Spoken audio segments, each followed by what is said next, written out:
every second, every minute, man, I swear that she can get it. Saying if you a bad bitch, put your hands up high, hands up high, hands up high. Tell them dim the lights down right now, put me in the mood.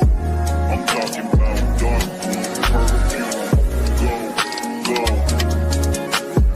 I recognize your fragrance, hold up, you ain't never gotta say shit, and I know your taste is a little bit, high maintenance, everybody else basic, you live life on an everyday basis, with poetic justice, poetic justice.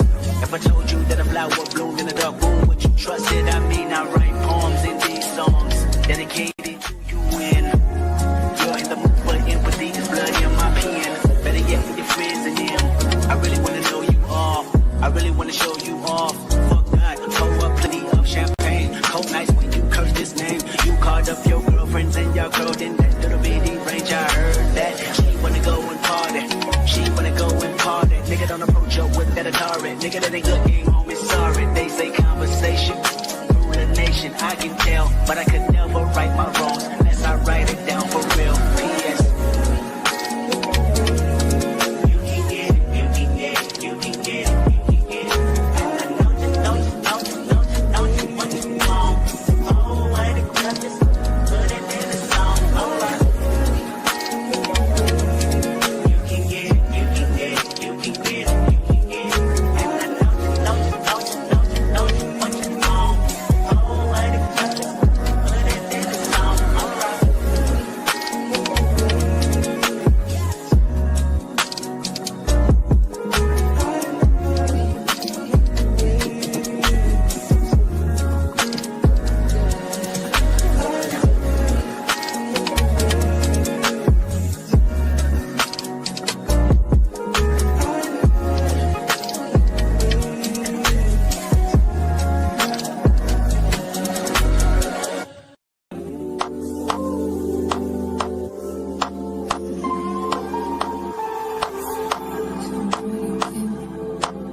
Can I tell you something for what it's worth? You have it, that's all I have.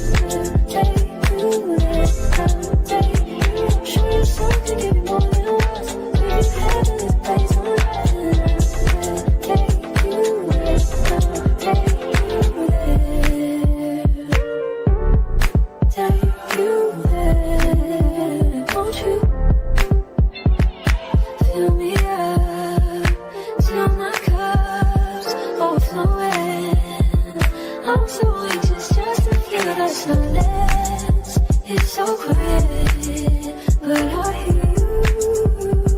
Say you tell me, baby. Say our time we're making up time. The times you wasn't with me waking up. Now you feel said I couldn't miss your touch.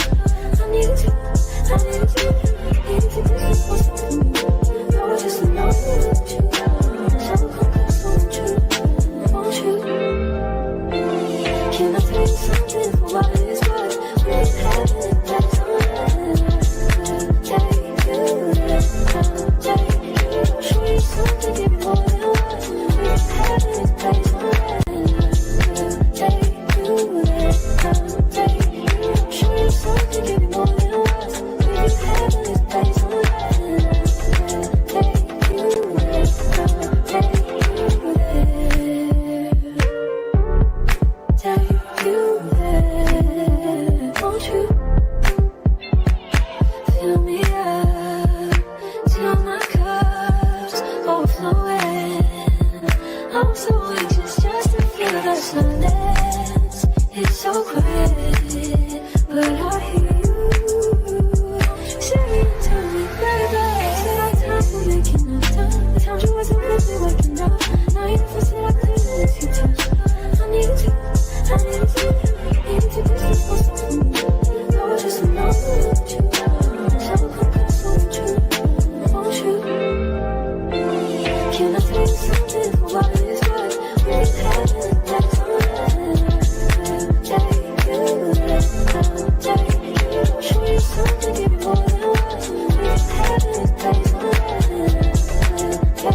take you there. Please be don't please be not making me that.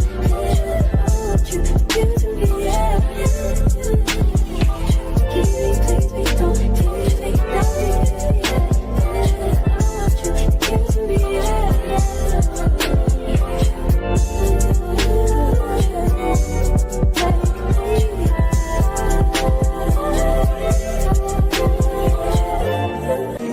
Every second, every minute, man, I swear that she can get it. Saying you a bad bitch, put your hands up high, hands up high, hands up high. Till I feel the lights down right now, put me in the mood.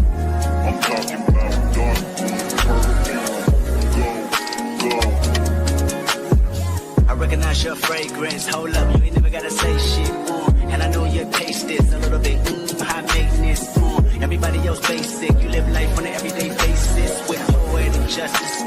Poetic justice. If I told you that a flower bloomed in a dark room, would you trust it? I mean, I write poems in these songs dedicated to you. And you're in the mood for empathy. It's blood in my pen. Better yet, with your friends and them. I really wanna know you all. I really wanna show you off. Fuck God, pour up plenty of champagne. Cold nights when you curse this name. You called up your girlfriends and y'all curled in that little bitty range. I heard that she wanna go and party.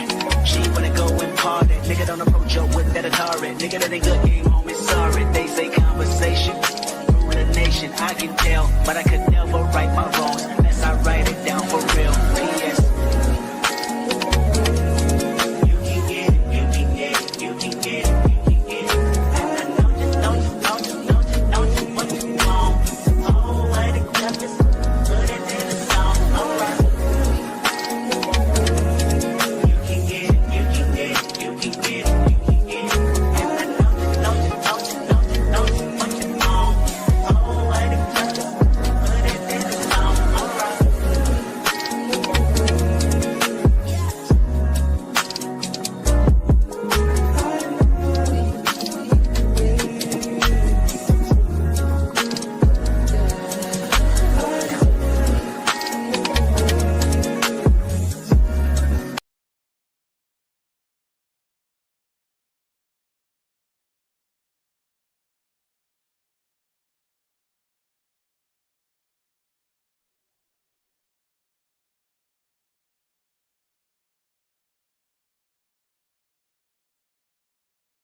Whole team shining stars, beat dip, get a lot of hate, stay gang in the city.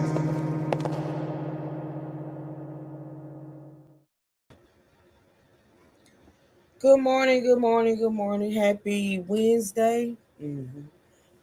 Happy Wednesday, everybody. Welcome, welcome, welcome. Make sure y'all double tap that screen to like the live stream for your girl.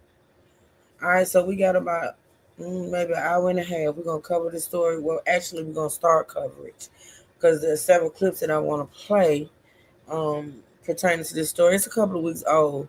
Um, I had it on my roster to start actually before we started this Walsh trial, but being as though that popped up, kind of pushed it to the back burner. But um, good morning, guys.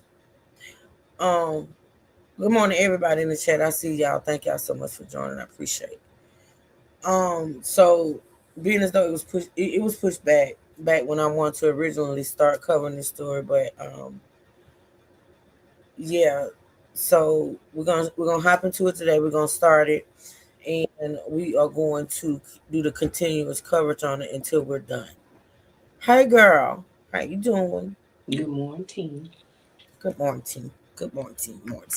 Hmm. You've been busy here lately, honey. It's good to see you over here in the Yeah, I may courtroom. be in and out if I don't answer right away. Oh, that's It's cool. not that I'm ignoring you. Okay. Oh, that's cool. That's cool, honey. But I don't know. Have you seen this? Like, have you seen I the? I don't know what is it about. It is about a popular TikToker. I think she like preferred to be called she when she was alive. God rest her soul. But she was a popular TikToker. Good morning, Kaya. Oh, okay. Thank you, thank you, thank you. It's it's keep it cute, yeah. So she was a popular TikToker. I want to say transgender, Hmm. but I'm not for. I guess transgender, but maybe not. But yeah. And she was unalived by her boyfriend a couple of weeks ago. To be exact, November 14th, I 2025. think I kind of sort of heard something about it, but I don't know the details. So Okay, I'm great. here So for it. we're gonna get into it. We're gonna talk about it. I think it's pretty sad. And what brought it to my attention was all the hoopla going around. Hold on, cause something's squeaking. I don't know what it is. Is it my speaker? I don't know. Could be my little heater right here, but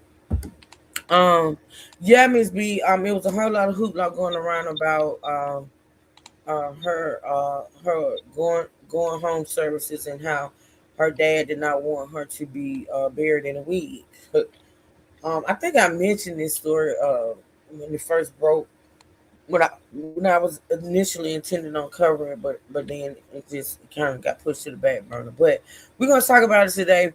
We're gonna watch some coverage on it. We're gonna follow the timeline because of course I got all the clips and the timeline and things. I'm curious as to what that noise it just started. I don't know. All right, so let me give y'all a little backstory, okay? Let me give you a little backstory. And I'm thinking it might be my speaker. That's what's worrying me. I'm thinking it might be my little speaker here. I don't know. But I'll figure it out. So let me read give y'all a little history before we get into the first um clip that we're gonna watch, okay? Girl La La, whose real name was Maurice Jaden Harrison, was a popular 21-year-old transgender. So yeah, she was a transgender. TikTok influencer and hairstylist from Pompano Beach, Florida, who was fatally shot on November 14, 2025. Her long-term boyfriend, Shanard, I guess it's Shanoid or Shanard White Jr., was arrested and charged with first-degree murder with a firearm in connection with her death. Details of the incident. Location. Harrison was found with multiple gunshot wounds in the passenger seat of a vehicle outside a home in Lauderdale Lakes, a suburb of Fort Lauderdale, around 7 p.m. on November 14, 2025. The circumstances. Authorities stated that an argument between Harrison and White inside the car escalated into a physical altercation, leading to the shooting. arrest. White was arrested at the scene and a firearm was recovered. Domestic violence. The couple reportedly had a history of domestic issues, with fans having noted problems in their relationship online. Legacy. Known for her vibrant personality and content, Harrison had amassed a significant following online. Over 235,000 followers on TikTok before the account appeared to be deactivated. Over 40,000 followers on her active Instagram accounts. She was a dedicated fan of the rapper JT, who donated $5,000. Now I read a different amount in something else. I think it was more. So maybe she did it in increments or whatever. I don't know. She was a dedicated fan of the rapper JT, who donated $5,000 to a GoFundMe campaign to help cover her funeral expenses. Her tragic death has led to discussions on domestic violence and the safety of transgender individuals. Okay, so that's pretty much an overview of what we're about to cover. I'm going to play, of course, go to my trusty Law and Crime, who has a video on it. So I'm going to go to them first before we get into the actual other content, because a lot of stuff can get convoluted and stuff like that. So I'm gonna start with Law and Crime. I just want to start with Law and Crime and what they covered on this. Y'all got any questions? If I can answer them or try to come up with the answer, put them in the chat. Make sure y'all double tap the screen, like the live, and let's get into it. All right. So first, I want to do this.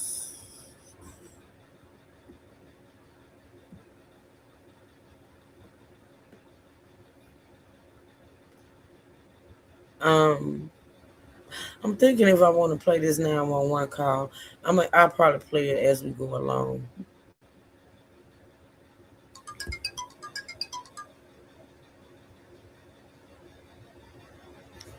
All right, y'all, let's get into it.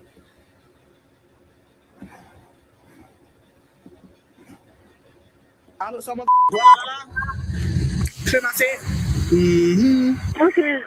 Hello, bro. I need help. Please, I need help. A young, vibrant TikTok influencer is dead, allegedly at the hands of her own boyfriend. And now he's behind bars as her family and friends are preparing to hold memorial services. They want to spread the word about the dangers of domestic violence. We are going to get into everything in this case. The surveillance footage and the audio from the 911 call the suspect allegedly made to police on that fateful night that gives us new insight into this purported crime. Welcome to Sidebar, presented by Law and Crime. I'm Jesse Weber. On Friday, November 14th, 21-year-old Maurice Harrison was gunned down in Lauderdale Lakes, Florida. Now, Harrison, the transgender woman who used the name Girl La La La, or just La La, on social media, had thousands of followers. Her videos on TikTok and Instagram, they not only included these glam shots of elaborate wigs and nails, but also of her day-to-day life. Often featured in Lala's videos was her boyfriend of several years. We're talking about 25-year-old Chenoid White Jr., a former defensive lineman on the football team at Bethune-Cookman University, sometimes referred to online as Shaba or Wig Snatcher. And while some of the videos show the two of them in this, loving relationship, there were several posts where Lala talked about getting into physical fights with White. She posted videos and photos at one point showing bruises, cuts, a swollen eye. We're going to get back to that in a minute. But based on social media posts, we know that Lala tried to play it off as no big deal in some of the posts, joking about how White would react to behavior that he didn't like. There were other posts that showed her acting more fearful, posting things like, "I'm scared." And in some of his own videos, White seemed frustrated that a lot of his followers were only paying attention to him because he was dating Lala. Check this out. If you follow me, right? If you follow me and you watch my TikTok only because I date Lala, get the off my page. Get off my page. I don't want nobody who me because with them. I want people who me because they with me. Now, according to Broward County authorities, things came to a head on November 14th, just before 7 p.m., when White allegedly shot Lala multiple times, killing her. Investigators say a video provided them with critical evidence that led to White. So to talk about what that video apparently showed, what is next for the alleged killer, what evidence is going to be presented in this case, I want to welcome on a criminal defense attorney who's first time in studio, John Day. John, thanks for so much for taking the time to come on here. Really appreciate it. Thanks for having me. It's a really sad story, familiar story when you talk about alleged domestic violence here, because it's getting a lot of attention from people who knew Lala, had been observing this relationship with White, at least virtually for years. A person allegedly killing their partner, it's unfortunate, but it's something we see time and time again, right? What is there a common pattern you see? We see it time and time again because it is the most dangerous type of domestic violence situation. This is the kind of situation you see, sadly, where on one partner, there's some clues, there's some evidence ahead of time that indicates there's a violent relationship. There's something that eventually could happen. But in this case, sadly, the clues. Y'all, I just want to ask the question. You know, as long as I've been doing this and as long as we've been part of this family, how many cases have we seen of this type stuff? Like, domestic violence is a real thing, honestly. And I so wish, and I think a lot of other people do too, that people at the first signs of domestic violence would just get out. Because the truth of the matter is, when it comes to domestic violence, it only gets worse. It never gets better. Mm-hmm. You know what I'm saying? Like, Yeah. you know, this kind of taking me back to the whole lip situation and other cases that we've covered. You know, when people they in these long-term relationships and they stay and they deal with it and they take it and eventually they become unalived. And I think it's just so sad. My Mm-hmm. thing is, I feel as though if a person, whether it be a man or a woman, feels comfortable enough to lay hands on you, hit you, beat you, because see, that's why I never, like honestly, um, practice corporal punishment when it came to my kids or my grandkids at this point, because I always felt like being as though I was a victim or victor of domestic violence. I always felt like when you lay hands on me and you hit me out of anger, like when you lay hands on me and you hit me is out of anger. Is out of anger. And how can you get so angry with a person that you claim to love and care about to hit them to inflict pain? I think my whole notion of not, you know, practicing corporal punishment when it came to my kids and my grandkids stem from that. And the fact that I did not experience that as a child growing up. Like my mama didn't feel like she had to lay hands on us in order to discipline us. You know what I'm saying? Mm-hmm. So I never, you know, felt like corporal punishment was the only route to take to discipline a child. Because, see, I know as a child growing up, I can remember a whooping. Okay, you get a whooping, you get a spanking or whatever. That it hurts while it lasts. But for me, the worst punishment I could have got was my TV taken away or me being placed on punishment. That was worse than a whooping for me. You know what I'm saying? So Mm-hmm. I always felt like when I wanted to punish my kids, I would take away something they really wanted or something they wanted to do, you know, extracurricular activity or something like that, or a device or whatever. That's what I felt like. That's why I felt like the whole discipline came into play. Now I know a lot of people, a lot of us grew up, you know, or a lot of people grew up with. I just did. You know what I'm saying? Right. Yeah, well, as your Because child gets older, you can punish them by taking something away from them that they adore and like so much.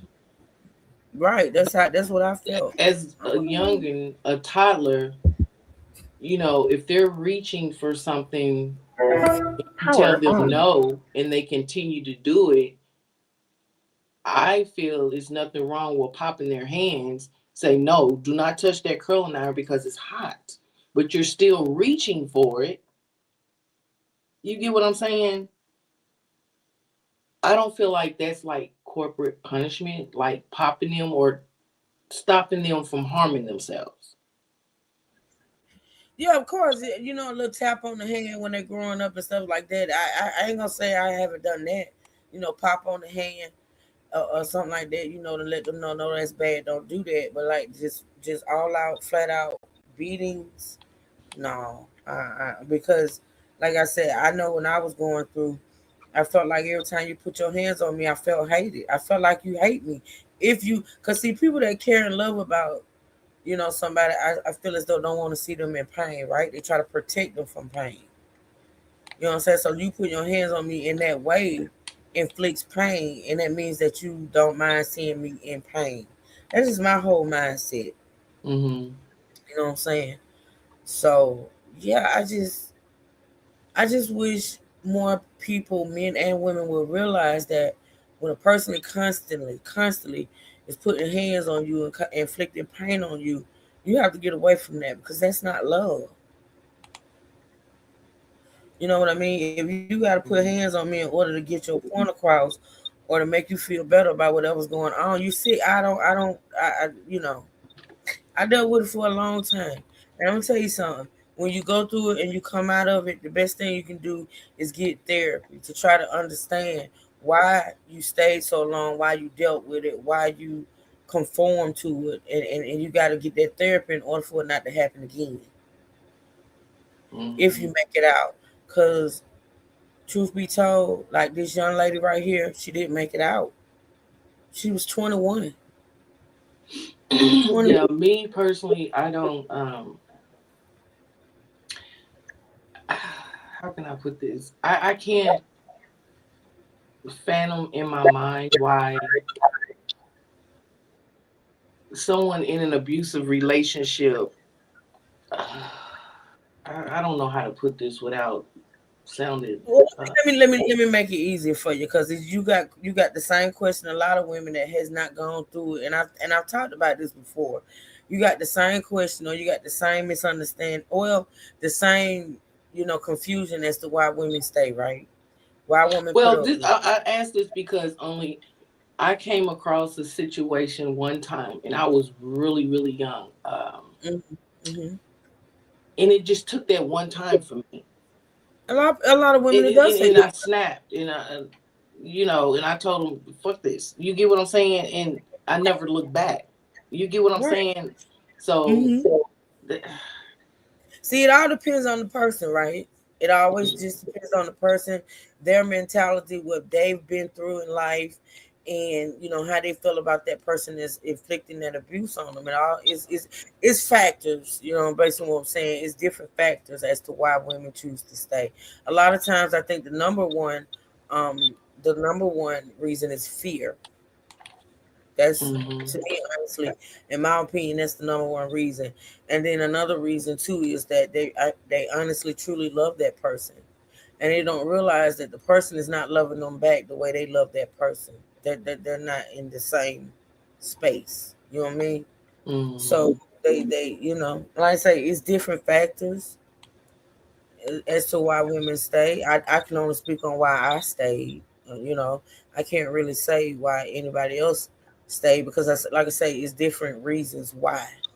Right. That's that's why I try to teach my children at a young age to be able to articulate the reason and what caused their behavior. Right, Miss Lee. Right. All right. Let's listen, y'all.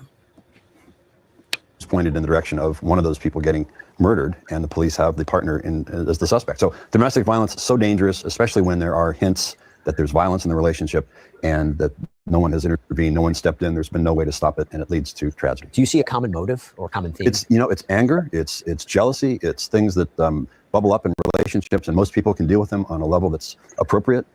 In this case, sadly, there was no stopping this train wreck of a domestic violence situation, and it ended in death. But there's so many resources available, and the sad thing is that a lot of people just don't take advantage of that. And I want to be clear about the law here, whether or not this is first-degree murder. So as we go through it, let's talk about this. I want to talk about this key piece of evidence that Broward County investigators got their hands on. Is a camera on a Tesla that appears to have captured the moments right after White allegedly fired a gun at Lala. So the Tesla was parked on Northwest 37th Street, and a Chevrolet Malibu pulled up and parked nearby. Now, White can allegedly be seen getting out of the driver's seat, walking to the passenger side, holding something in his hand. The footage is grainy, but authorities posit that that was a gun, and Lala can arguably be seen leaning out of the passenger side door, and White appears to push her back into the car, setting her upright in the seat.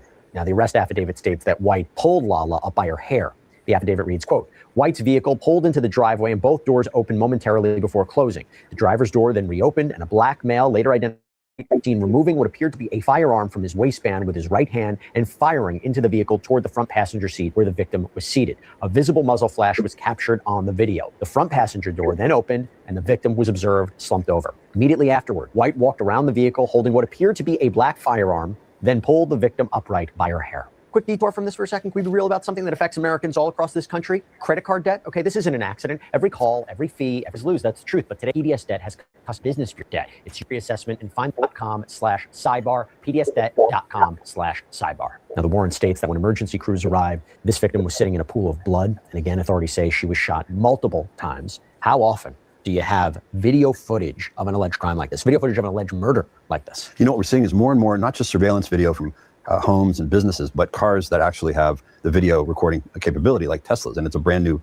area, but it does capture. There have been a number of cases where the Tesla video has been used in court to establish what prosecutors need, and it's remarkable that in this case we had so much video taken by a vehicle that ultimately is going to be used by the prosecution. Is there any way a defense attorney can make sure that evidence doesn't make its way into trial? Is there chain of custody issues, anything like that? They can always try. They can always try to keep it out. But at the end of the day, this is, I mean, the video doesn't lie. That's what prosecutors love about that. And when you're getting cars that are actually recording crimes as they happen, I mean, that's gold for a prosecutor. We're still in the beginning stages of this, but it does make me wonder, if you have something that clear, right? Would a defense attorney say, listen, we can't argue what it shows, but we can argue the context of it. In other words, maybe it's not first-degree murder, maybe it's manslaughter, maybe it's something, maybe it's heat of passion. Am I totally outside the realm of thinking that could be a possibility? No, that's exactly right, and that's what the defense has to do. They have to try to knock down a first-degree. Remember, first-degree premeditation can take place in an instant, essentially. Can you explain that? Because people always think it's planning, right, and you know, there's a setup, and it takes hours and days. Most jurisdictions allow first-degree premeditation. Can be instantaneous. It can be just a very short amount of time that leads to a decision to commit that murder. Of course, defense attorneys want to knock that down as much as they can, down to manslaughter if possible, and that's why they're going to be using this video to argue the polar opposite of what the prosecution says. But premeditation usually means it can be a split-second decision ahead of time to differentiate it from second-degree murder.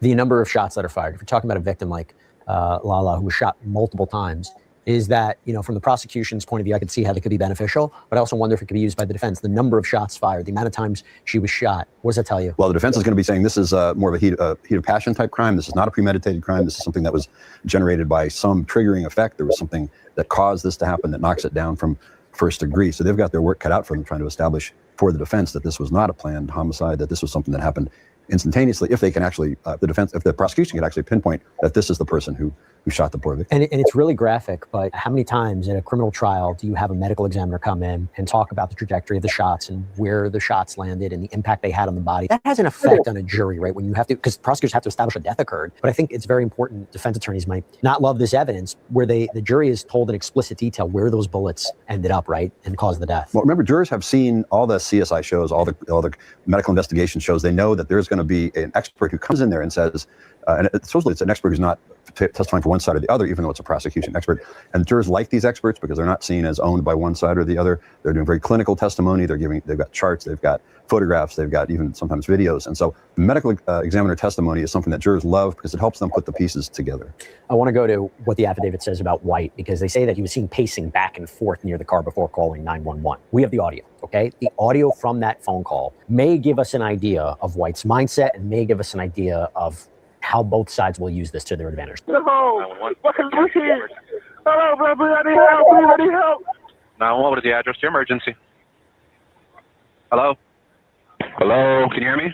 Yes, I don't know the address, bro, just check, please. Okay, are you at a house, apartment, or business? Yes, I'm at a house. Okay, tell me exactly what happened. Tell me exactly what happened. Please. Okay, we have a call incident for service. Who is... Come on. All right, thank you. Stay on the line with me. Hello? Yes, hello? this is 911. Stay on the phone with me, okay? Yes, hello? This is not... Hello? This is not... Get here, hurry up and get here. Who's calling me? Hurry up and get here. Stay on the line with me. I need you to stay on the line with me, okay? Please. On the way. I need you to stay on the line with me, okay? Stay on the line. Do not disconnect. Are you able to give me a good address? Stay on the line with me, okay? All right. They're coming as quickly as they can, okay? They're coming. They're on the way. Me and you talking is not delaying them. Stay on the phone with me. Stay on the line with me. John, what's your reaction to that call? Well, you know, if you're trying to defend this person, you are going to argue that this is a response of someone who wasn't planning a homicide, wasn't planning a murder, that this is a natural human reaction to something that happened in a split second. And of course, if you're the prosecution, you're saying there's nothing in there about any triggering event. There's nothing in there that would let the defense say, you know, this was not first-degree murder. This gets down into the manslaughter area. But it's someone who is reacting humanly to an incredibly traumatic event, and it's going to be up to both sides to take that video, take that audio, and make it what they can to convince a jury one way or the other. Legally, though, a defendant wouldn't be able to argue, defense counsel wouldn't be able to argue, if someone calls 911 immediately after allegedly shooting somebody and asking for help to come immediately, oh, that shows there was no intent to kill. That doesn't work, right? It doesn't work well, but it's what they've got. And they've got to argue that at this point the person called because I think I'm defending it. So why did they call? What was triggering in their mind that led them to call? And we don't have a lot of information from it. So it actually is a blank slate in a lot of ways because both sides are going to ask the jury to interpret what they want out of it. But there's not a lot of information in that call. So there's this affidavit that was seen by the Sun Sentinel, and it reportedly says that White told investigators he and Lala had several arguments that day, that they got into another fight in the car after Lala pulled his hair. And the affidavit, again, according to the Sun Sentinel, reads, quote, White advised that he then pulled his firearm, but declined to provide any further details, stating he did not want to incriminate himself. Now, John, you're an attorney. Doesn't necessarily mean someone's guilty if they don't want to provide more information to police. They're just trying to protect their rights, right? They're trying to protect their argument at a trial, right? Right. But it also could look bad. Well, again, the jury is not going to hear anything about him exercising Fifth Amendment rights in terms of not being able to, the jury can't use that to say, well, this is an indication of guilt. The judge is not going to allow that. It's unconstitutional. He has a right to say, I don't want to talk anymore. I want a lawyer. Of course, this is protected by the Fifth Amendment in every state in the country. But it is going to, everything he says up to that point, to the police, to a dispatcher, all that is evidence that the prosecution is going to use to build this case. Now, White was arrested at the scene. The gun was taken into evidence. As I mentioned, Lala had multiple gunshot wounds, was taken to Broward Health Medical Center in Fort Lauderdale, but that is where she died. And White was charged with first-degree murder with a firearm. He's been locked up in the Broward County Jail, no bond since Friday. Not surprised by that, right? Not surprised, no bond? No, that's about right for this kind of a crime. Not a surprising move by the judge. Because of the dangerous aspect of this? The dangerous aspect of it, the police are still gathering information about it. You don't know when it was at a flight risk. Is it a danger to the community? Is there a history here? But at the end of the day, this is not surprising that the judge is keeping this defendant in custody. And by the way, if he's convicted, he could face life in prison or potentially the death penalty. How do prosecutors weigh whether to go capital punishment on something like this? It's a tough call, and I've had cases when I was in a state that had the death penalty where you had to make those determinations. What you've got to do is look at the history. You've got to look at the circumstances of the crime. I mean, these are really hard decisions for prosecutors in the states that have that capital punishment, and it's one of the toughest decisions a prosecutor can make. I want to ask about a potential piece of evidence that may come in, because NBC 6 is reporting that after this happened, there were those online, obviously I said Lala has a ton of followers, there are those online, and I mentioned this kind of before, who have found these old videos allegedly showing potential domestic violence in the relationship. An example of Lala with an apparent cut on her nose and eye. Do prosecutors do a full deep dive into the relationship? Did they go through all of the social media to potentially find prior alleged instances of domestic violence? And can they use that at trial? Well, it's a valuable tool. Investigators want to know what's the history here? What were the signs that pointed to this being something other than just a random moment in time? If there was an ability for prosecutors to build a case that there were a number of domestic violence incidents, that's going to certainly help them. Whether it comes in or not, it's going to be up to a judge, and whether the defense can keep that out as conduct that's not relevant to the jury's decision making. So, but if you're investigating this case, you want to know every single incident that came up, because you've got to be able to build a case against this defendant to argue that this was not just an aberrational moment in time, that this was something that was leading up to a tragic result ultimately. Anything I've said so far about the case that would indicate to you there is a potential? I don't know, y'all. The fact that, let me say this, the fact that she was shot multiple times, what y'all think about that now? They were in a car, apparently they were arguing. I get that. I don't get why, not necessarily you would have a gun, but why you would pull a gun, especially if she didn't have a gun. And then the fact that she was shot multiple times. Because you can say, oh, well, I pulled the gun and, and it went off, or we struggled for the gun and went off, and things like that. I don't know what he's going to say as far as what happened. But to me, honestly, the fact that you would pull a gun during an argument, no, like I say, it's no evidence that she had a gun. Why would you pull a gun? Even if y'all were physically fighting, why would you pull a gun? If you didn't, because if two people were just arguing, why would I pull? Or why would you pull? You get what I'm saying? Yeah. We're having an argument. Yeah, because my dad always taught me, don't pull your gun unless you intend on using it. Exactly. Don't pull it for show. Don't pull it for play. You pull that gun if you intend on using it. So my thing is, if you pulled it, you intended on using it. And what for? Exactly. You know what I mean? And so on top of that, you don't know how that other person is going to react. You don't know what they have on their person. Right. Right. Yeah, I don't know. Argument for self-defense, or does it not make sense? Well, that's where I went first when we heard about this, because you have to wonder, is the defendant going to say, I had to react this way because I felt like my life was in danger, or that I was in danger of great bodily harm? We haven't seen anything like that yet, but we don't know all the facts, and the history doesn't indicate that there was any violence the other direction by the victim toward the defendant, but we don't know yet. And that may be something that the defense is going to have to try to investigate and build to try to get this person the best possible result. Actually, you mentioned that now. I'm thinking about it. If White can find evidence that he was abused and he had, markings and wants to introduce that evidence, then the prosecution, I imagine, would have the opportunity to put in everything that I just mentioned from social media, right? If the defense wants to go that route, then the prosecution would be able to counter. Exactly. The defense has to be very careful about opening the door to things that are not going to help them in the end. Yeah, and it's a really, it's a tragic situation. It's a really unsettling situation. Before we get into the human aspect of it, because sometimes it gets lost when we talk about all the law, think about a human life that was lost here. This feels like a case, if this does go to trial, where White is going to have to testify and explain what happened. I would think if the defense decides that this is the only way to have the only avenue that they have, that's true. And there may be some kind of self-defense argument. There may be some claim that I reacted this way because of something that happened in the car that's not on that video. That's the problem with that video, is it doesn't show us what was happening directly inside that vehicle at the time. So if you're the defense, you're going to try to make what you can of that. Now, Lala's loved ones told WPLG, quote, "As a family, we appreciate every prayer, kind thought, and gesture during our time of bereavement. Now we are just praying that justice is served to the fullest degree." And maybe in a cruel and heartbreaking twist, I should tell you that Lala's family members are no strangers to gun violence. Her brother was also reportedly shot and killed just over a year ago. This is according to outlet WPLJ. And Lala's story is making waves all over the internet. You have Florida rapper Jatavia Johnson, better known as JT, rose to fame in a rap duo opposite Young Miami before launching a solo career. She posted about Lala's story on her Instagram, encouraging people to donate to a GoFundMe that was set up to cover funeral costs. Johnson wrote, "Rest beautiful, girl Lala. We love you, and heaven will never be boring now that you were there. Your boldness, energy, humor, and beauty will be missed. You never missed a chance to show me love, and for that I'm forever grateful. I'm sorry this happened to you." And she also encouraged people to take domestic violence seriously, saying, quote, "If you ever see content about DV, don't laugh because it's a trans or black woman. We have a way of laughing through our pain because we have been shaped to be taken as jokes. Hashtag protect trans women, hashtag protect black women, protect feminism as a whole." And that GoFundMe has raised more than $28,000 so far. We're going to put a link to it in the show notes if you want to contribute. 2 points about this. Number one, we were talking about it before, you were a former prosecutor. How do you console those families? How do you walk them through the process? Because the criminal process can be very frustrating, upsetting, emotional. How do you work with them through that?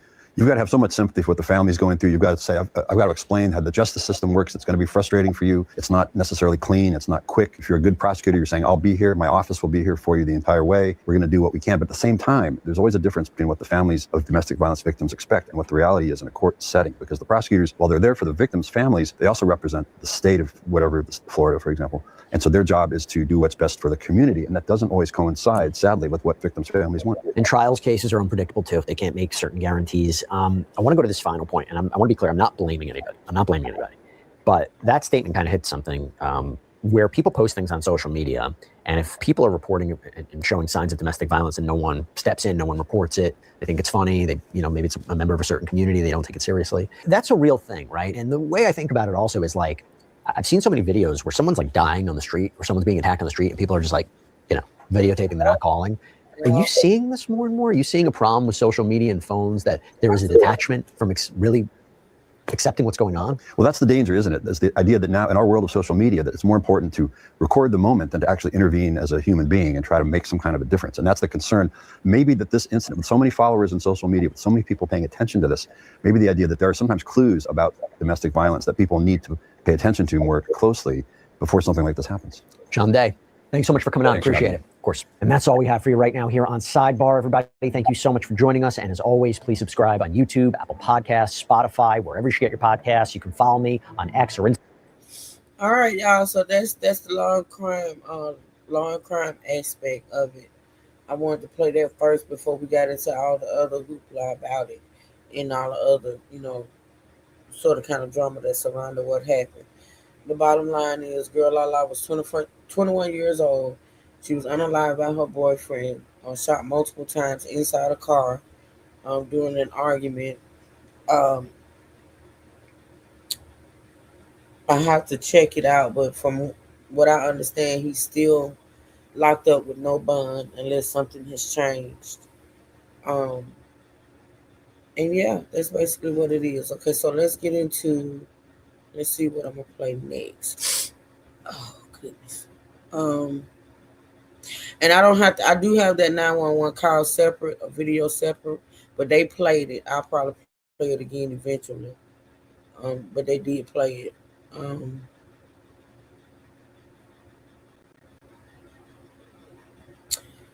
trying to determine which one I want to play next, y'all, because there's so many.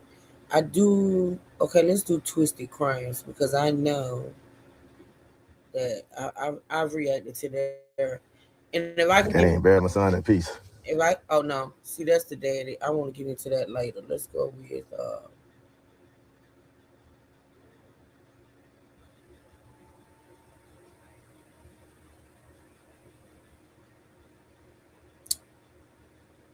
okay, we'll do Devious Crime. Now that's part two. I want to get into one without the whole. And it's probably I'm probably not gonna be able to do it because I think all of them got that drama in them. Mm. Do I have this playlist in order? Let me check. I think I do. Yeah, I do. All right, so we'll just pretty much follow the time now. Let's see. So this is Hookah Anonymous. I also support this channel too as well. Shoot your partner over and shoot your partner argument that could. Let's see what he has to say since he's the first one that popped up on there. So this channel is in if I can out of mind, they can type in the chat. Hookah Anonymous is the name of the channel. Well, actually, I'm gonna share it out on my wall because I forgot we on the streaming out. I'm gonna share it out on my wall. Y'all go and check out Hookah Anonymous. I support this channel. I watch this channel all the time. I like the content. So let's listen to their upload. And I'll share the channel out on my wall.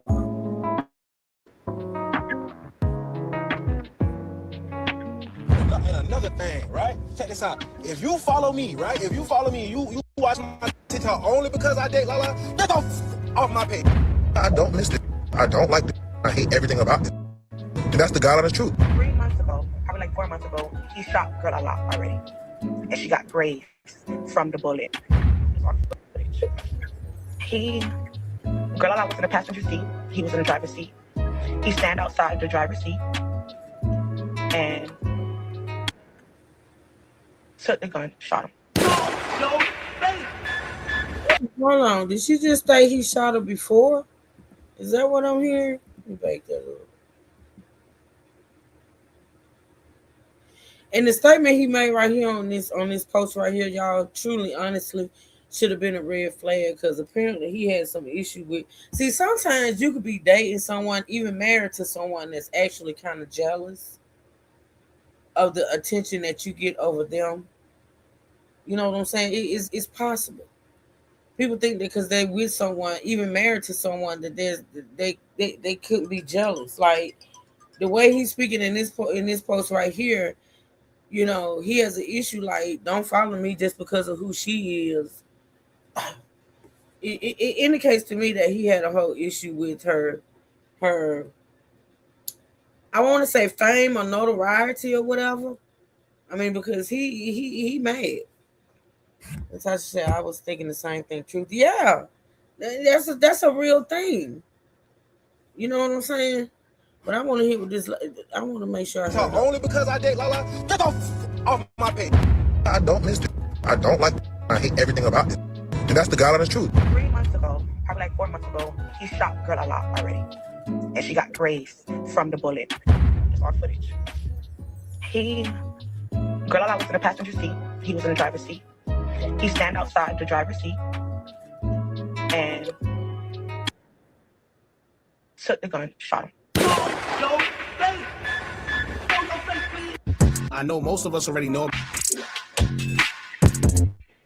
Shout out to Hookah Anonymous. Y'all go support. So by now, I know most of us already know about the tragic passing of social media influencer Miami, aka Miss Girl Lala. But unfortunately, there's more to the story and more chilling details pertaining to the situation that none of us would know about if we wasn't close. This is because police reports and articles that have been put in the media are very vague and don't offer much information, as it's said that an investigation is underway.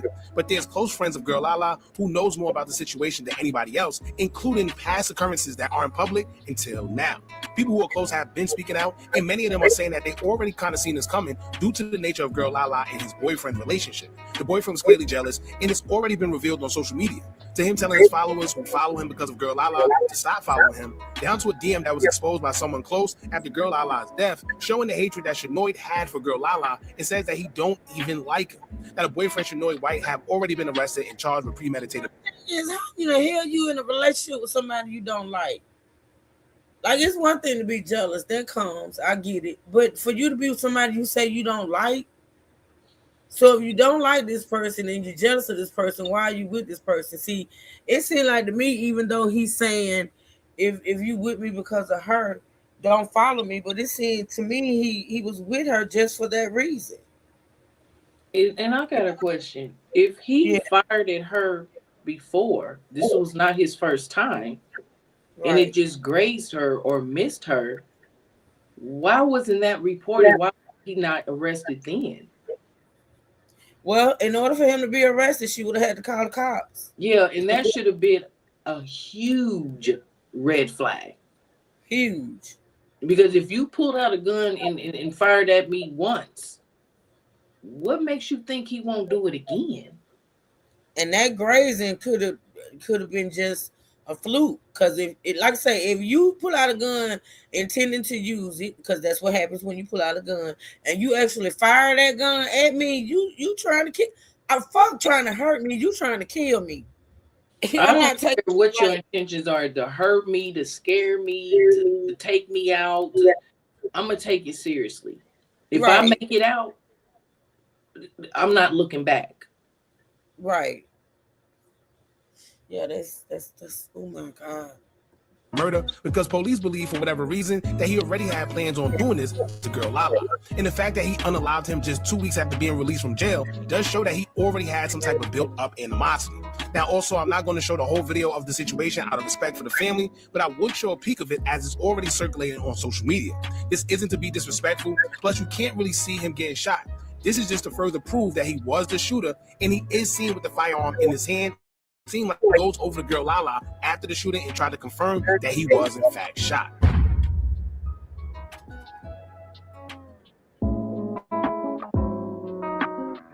Now, like I said before, I'm not going to play anything further, and to be honest, in that video, you really can't even see much. However, now, like I said, confirmed that he was in fact shot.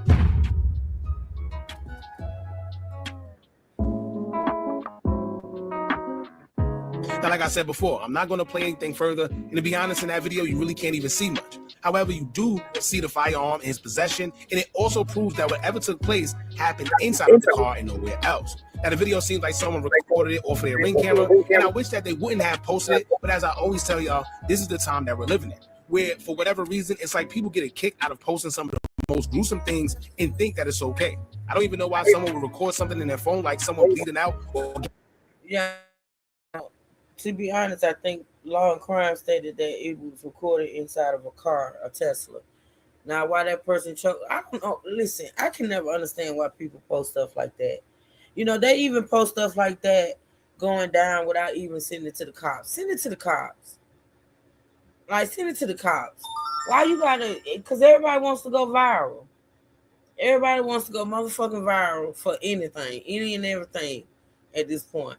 I mean, it's just so disrespectful to me. It was done to me. You know what I'm saying? It was done to my family. That's just so disrespectful. Yeah, it is. To me, it's a double-edged sword, kind of. Do I think everything should be put on social media? Absolutely not. But do I think some things need to be put on there to bring awareness and to get the attention that it needs?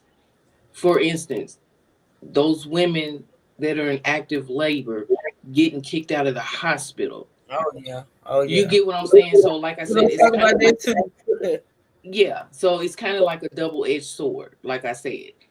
You just have to be mindful what it is that you are putting out. Yeah, it's a thin line, because for me, like, you made two good points, though. You made two good examples. Now, the whole thing with the woman being in labor and being mistreated, yeah, of course. But when there's a loss of life and there's family members that can go on social media and see their family member laid out unalived in the street or whatever, and that's the Mm-hmm. first glimpse of what they see. I don't think so. So what I'm saying is, if you do record something like that or have that in your possession, send it to the cops. Of course, eventually the cops gonna release it anyway, but they do it in a timely manner. They do it when the family has been But notified. maybe not. They don't always put out the footage. They Not don't. always. Like you said, it is a Like I double said, edged it's really a double-edged sword. Just for instance, the Floyd situation. Right. You see, like I said, like you said, it's a very, very, very thin line on what you should put out and what you shouldn't. I just say it depends on the situation. Yeah, situation. Yeah. Getting shot or badly beaten, because after you recorded it, what do you do with that video? Why would you even want to have something like that in your phone? Literally just to post it, and then what? Right? Now we're going to get to two story times of two women who were friends with Girl Lala, and explains details pertaining to their relationship that many of us may not have been aware of. Then one of the women states that she was actually present when Shanoy shot Girl Lala, and said there's the video of the whole thing, in which we now know is true. So very interesting, but before we get into it, let me remind y'all, men and women out there, if there's any signs of you and your significant other where it's violence or police being called back to back because y'all always have to dispute each other, leave the relationship immediately. It may seem like nothing at first, but that's how these situations become very fatal and could have been prevented if others would have just paid attention to the signs. So let's get into the video, but before we do, make sure you hit that thumbs up button so we can get this video into the algorithm. And if you've not subscribed to the platform already, make sure you do so now. Let's get into it. Go to Popeye, out of jail. She heard everything. You know, a boyfriend and girlfriend, and you're breaking up with me, and it's hard for me to go back straight because I went public with you. Yeah, I heard him said it on TikTok, and this was quote from a good friend of Lala, said the exact same thing. That's why they used to fight a lot. And I felt like, why are you putting that on Lala? Because you are a confused person. Not to mention, for y'all that don't understand what she's trying to say, she's saying that Girl Lala wanted to break. Slow this down, because I want to make sure we understand everything that's being said. I'm gonna just slow it down because she knows some. Oh shoot, hold on. She knows some stuff.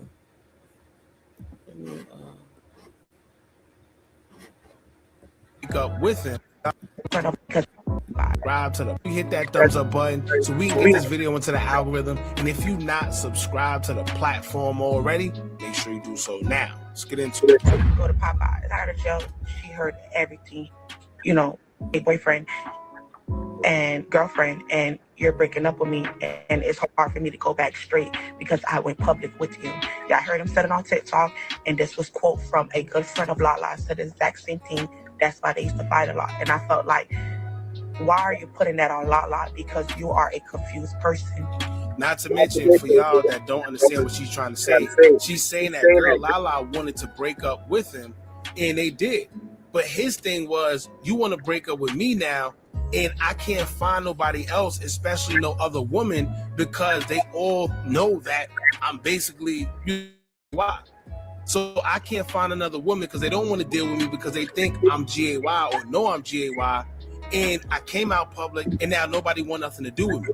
But like she said, it's not Girl Lala's fault that you're confused about what you want to do. If you remember, he put that video out there that he's trans attractive. My preference, I like women. I like trans women, okay? What they call that is, they call that being trans attractive. But I also like women. I'm not pansexual, because that means you date anybody. I'm not bisexual, because that means technically I like men. No. I like women and trans women. There's a name for that. It's called being trans attractive.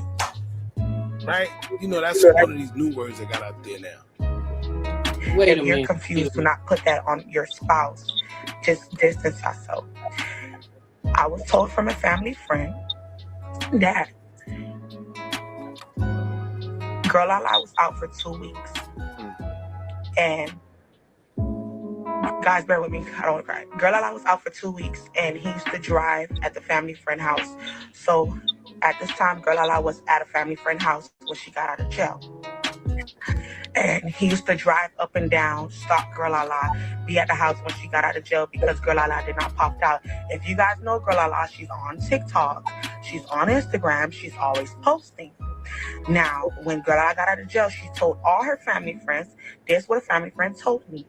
Girl Lala didn't want nobody to know she was out of jail. No family friend know she was out of jail. She wanted to get her mental health back, get back on her feet, and get her situation together, and she did not want to be with him anymore.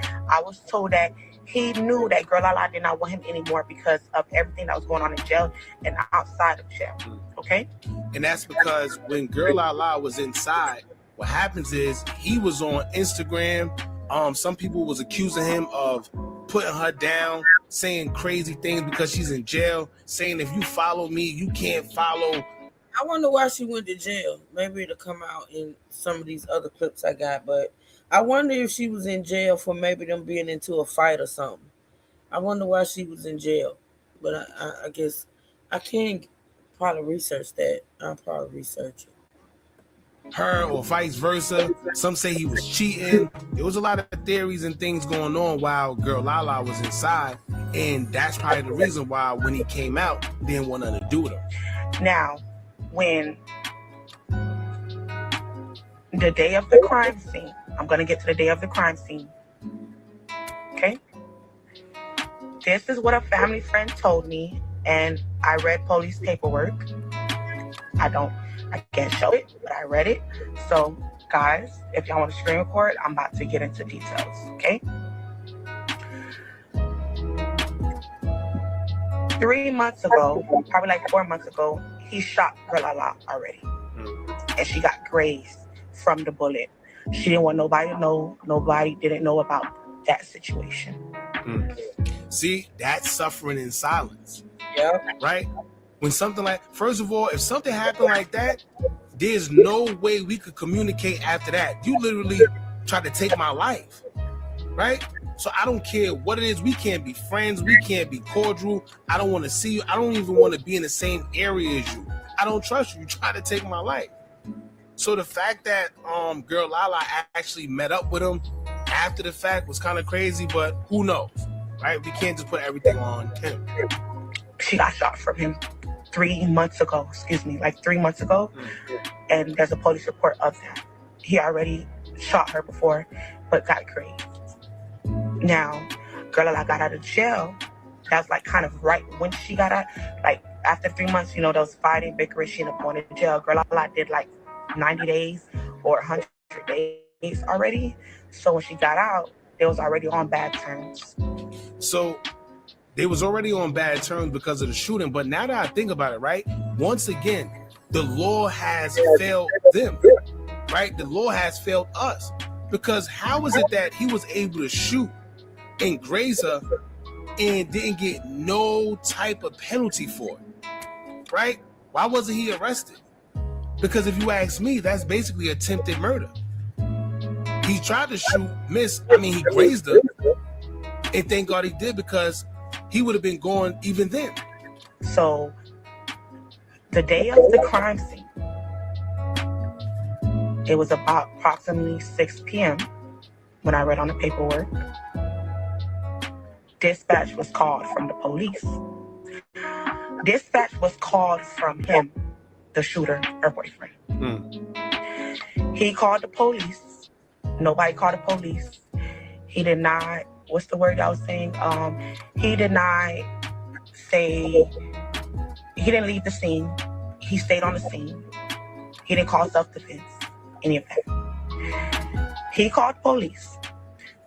I was told from a friend that was at the house Girl Lala was with at the time that she was living with, where she was staying at. It was at a family friend house.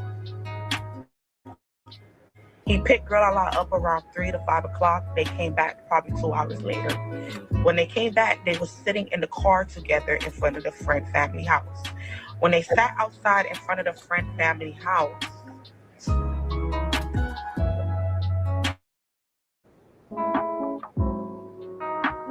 I've seen it with my own eyes.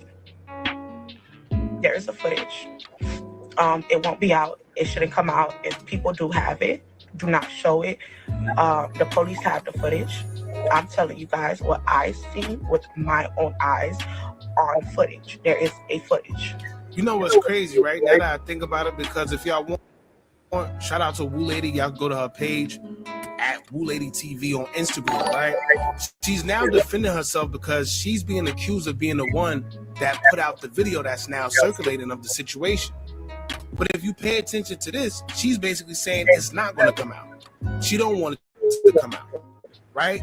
People have it, but they shouldn't put it out. The only people that have it is the police, as far as like if they could put it out. And this the police have been accused plenty other times of being the ones that put out these surveillance videos where people are being shot and unalive. Now, I'm not saying they did, but it's a mighty coincidence that when they get the video, suddenly it's being put out, right? And now they beefing and bickering between each other, thinking that they put the video out whole time. They don't know it could have been the police. I'm not saying they did, but I don't know. They've been accused too many times on too many occasions. And I was able to get the footage. And when they sent me the footage, I got it and I went over it with the paperwork. In the footage, what I seen was they're sitting in the car. The footage clear as day. You can't miss it. You can't up. It's on footage. Girl was in the passenger seat. He was in the driver's seat. He stand outside the driver's seat and took the gun, shot him. It's on camera. He walked around the driver's seat, grabbed Girl by her hair, and like pulled her hair. From my perspective, it looked like he was trying to see if she was dead, or he was playing, or he didn't shoot her. He went around the car. Girl opened the door, fell out the door. He ended up catching her before she fell out the door and grabbed her by the hair. When he grabbed her by the hair, he seen her like another shot was fired. It was not self-defense. It was a criminal act. He knew what he was doing. He ran to the door, to the family door, knocked on the door. They didn't open it, and I figured the family opened it because they probably thought he would have shot them too. And when he come back from the door, he ended up calling the police. When he called the police, Girl was on like halfway out the car, tilting, fighting for her life. And he's like, you'll say like checking if she's like really dead. I think you could say blacked out, a nasty, disgusting person. There was no remorse. There was no remorse at all. He stayed on the scene. They arrested him on the scene in the police paperwork. He did speak to. This is something that I'm lost of words right now. I'm trying to bear with it because it's sad.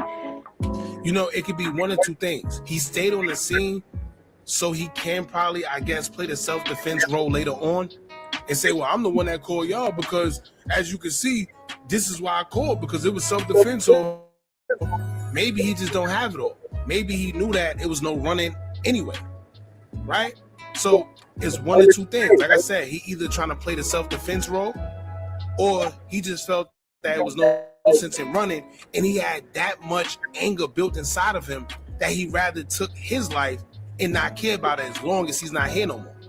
You know the type of hatred you gotta have for somebody to know that it's a possibility. Freedom is over, but you don't care because you rather just do this. Sheesh. That was some disgusting, nasty from him. For that to be your loving partner, for you to sit there and take out a weapon and shoot your partner in the same exact vehicle you were just in, that you guys just came and went to go get food with, for you to sit there and shoot your partner over an argument that could have got handled or separated, that need to die with it. I don't wish death on anyone, but that video just showed how nasty and disgusting and no-hearted people is in the world, for you to sit there and patiently get out the vehicle and lift up your firearm and shoot your firearm, then to go around the car to check to see if your loving partner is dead is very, very disgusting. I need you guys to support Girl Lala. Be here for Girl Lala.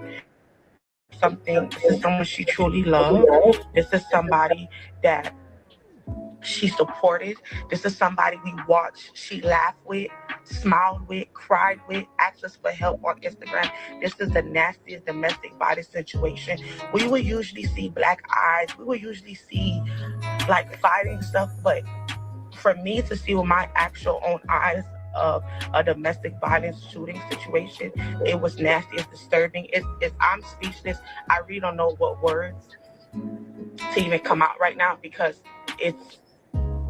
for me to even come on here to tell you guys, as Stacey, I would never do this, but Woo Lady, as a blogger, you guys come to me and ask me, truly what happened. I'm telling you guys with my own eyes that I witnessed it. I've seen it on footage. There's actual footage that is in possessions of someone's hands, and be there for the dad, be there for the family. I'm gonna add Broward Youngin. If you are a family or friend of Broward Young, Girl Lala, and you guys want to join the live, you definitely can. I spoke to women that told me this part. Girl Lala did not want to be with him anymore. Now, so that's the motive, and I think we all know the motive now. So, because he put it online himself, right? He's already been exposed in that DM. Here's another mistake that victims make. When you let it be known to a partner that's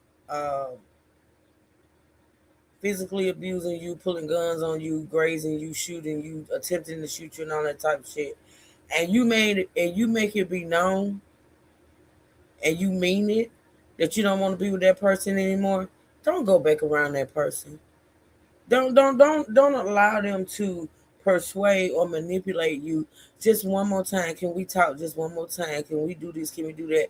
No, it's over with. I'm done. Because normally that's when they take the opportunity to do what this dude did. She wanted to be away from him so bad that she was staying at a family friend's house. Didn't want anybody to know she was there, but eventually, apparently he found out where she was. Whether she told him or no, I don't know.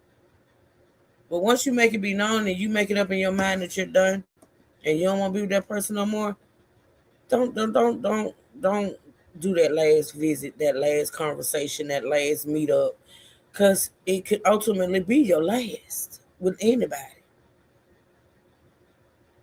You got to run and stay away. Stay away.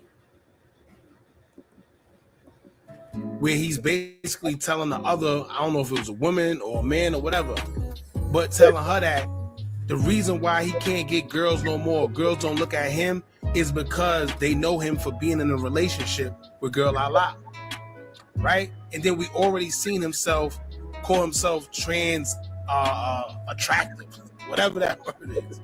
So there's a motive right there. And this seemed like it was already built up. Remember, it's only 2 weeks since Girl Lala was out of jail, right? What would make you that mad unless you already had that anger built up and knew what you wanted to do? Simple. This man sat on TikTok and told us he's straight. This man sat on TikTok and told us that he's straight, and you popped out with a trans woman. He wanted to go back. This what another family friend told me. He wanted to go back into being straight after you came out with me, and he was fighting demons, he was fighting thoughts, and he was putting that on Girl Lala and was draining her. He was draining her. This is what I was told. Girl Lala was sitting here doing makeup, doing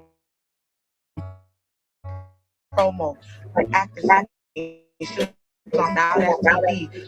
was on TV. She was marketing people's business. We know trans, supporting men that wanted to come out gay. Girl Lala was one of the first trans women to get on this internet and show us confidence, show us love, show us support, show trans women that you guys can do it too. Like, you guys can come out, you guys can dress up, you guys can feel love. You understand what I'm saying? And for us to lose someone in Miami, Girl Lala was a very big trans woman in Miami. She was loving, she was caring, she was very supportive. Nobody can say nothing nasty about Girl Lala. There's not one thing you can see nasty about her. Very, very, very beautiful woman. I'm gonna add Bima, her family and friends. Bima, I'm gonna add Bima right now. This is her family friend. And guys, give me time. I'm gonna make it his birthday. I need time because what I seen was disturbing. Bima is Girl Lala family. Bima, I clicked it. Bree. I think Bree.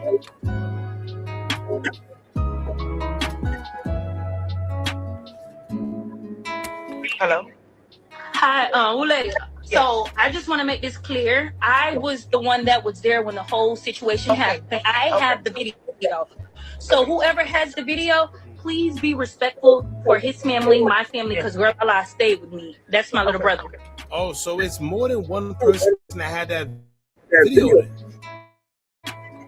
Right? But the thing is, if it's more than one person, usually the video had to come from one place, right? In order for everybody to have it, either you was there or it was caught on Ring camera, you recorded it, somehow, whatever it is.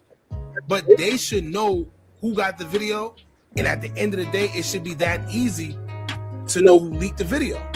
Because let's say 5 people got it. You ask 5 people, and I think out of the 5, you could like that or not. Is if this family member / friend, family member, whatever, is the one that has the video, and then you're saying if you have it, don't put it out. You had to get to whoever. If you were there, and the footage is from your car or your Ring camera, and you have it, and now other people have it, that means you had to distribute it to other people. And now you're saying, oh, I may have sent you this video, but please don't put it out. But the way you control that is that you don't send it. You don't send it. To me, honestly, the only person that should have gotten it was the cops. That's it. But people be so quick to do these type things. Like, if you are the one that possessed it, if you are the one that captured it, and now you're saying if you have it, don't put it out, that means you had to send it to those people. It just doesn't make sense. That's just like when somebody tell a secret and don't want nobody to know other than the person that told them. Look, my thing is, if you got a secret and you don't want nobody to know, you don't tell nobody, not even that one person. Because once you tell it to that one person, you might as well tell it to 3, 4, 5, 6 different people. People don't get it. Sad situation still, because I don't understand why people leak stuff like that, but yeah. So please be respectful for his family. Please do not go spreading the video around. Nobody should have video but I and the police. Simple as that. But what you said is very accurate, and it is true. If you're in a domestic situation, please walk away. It's not worth your life. Period. Point blank. Yes, that's all I had to say. And you don't have to worry about me showing nothing with no video. I appreciate it, but nobody else should know anything. I was the one that was there. Yeah. Nobody, no friends, no family, but I and my peoples was there. Yeah. So whoever telling you they was there, that is a lie. Okay. I witnessed everything. That is a lie. Nobody was there but I. Okay. All right, so basically she's saying that so if she was the only one that was there with the family, then nobody else should have that video then, but her and the police. Exactly. Woo lady says she's seen it. I don't think she said it was in her possession though. Right. And if she's seen it, that person that just came up on her live is the one that showed it to her, because she's saying she's the only one that was there. And that's why she said, you ain't got to worry about me putting it out, but why even give it to her if you don't want it out? So if the girl right here is saying that she stayed with the girl, right? if she had the video and she gave it to the police and those are the only two, then who else got the video out there?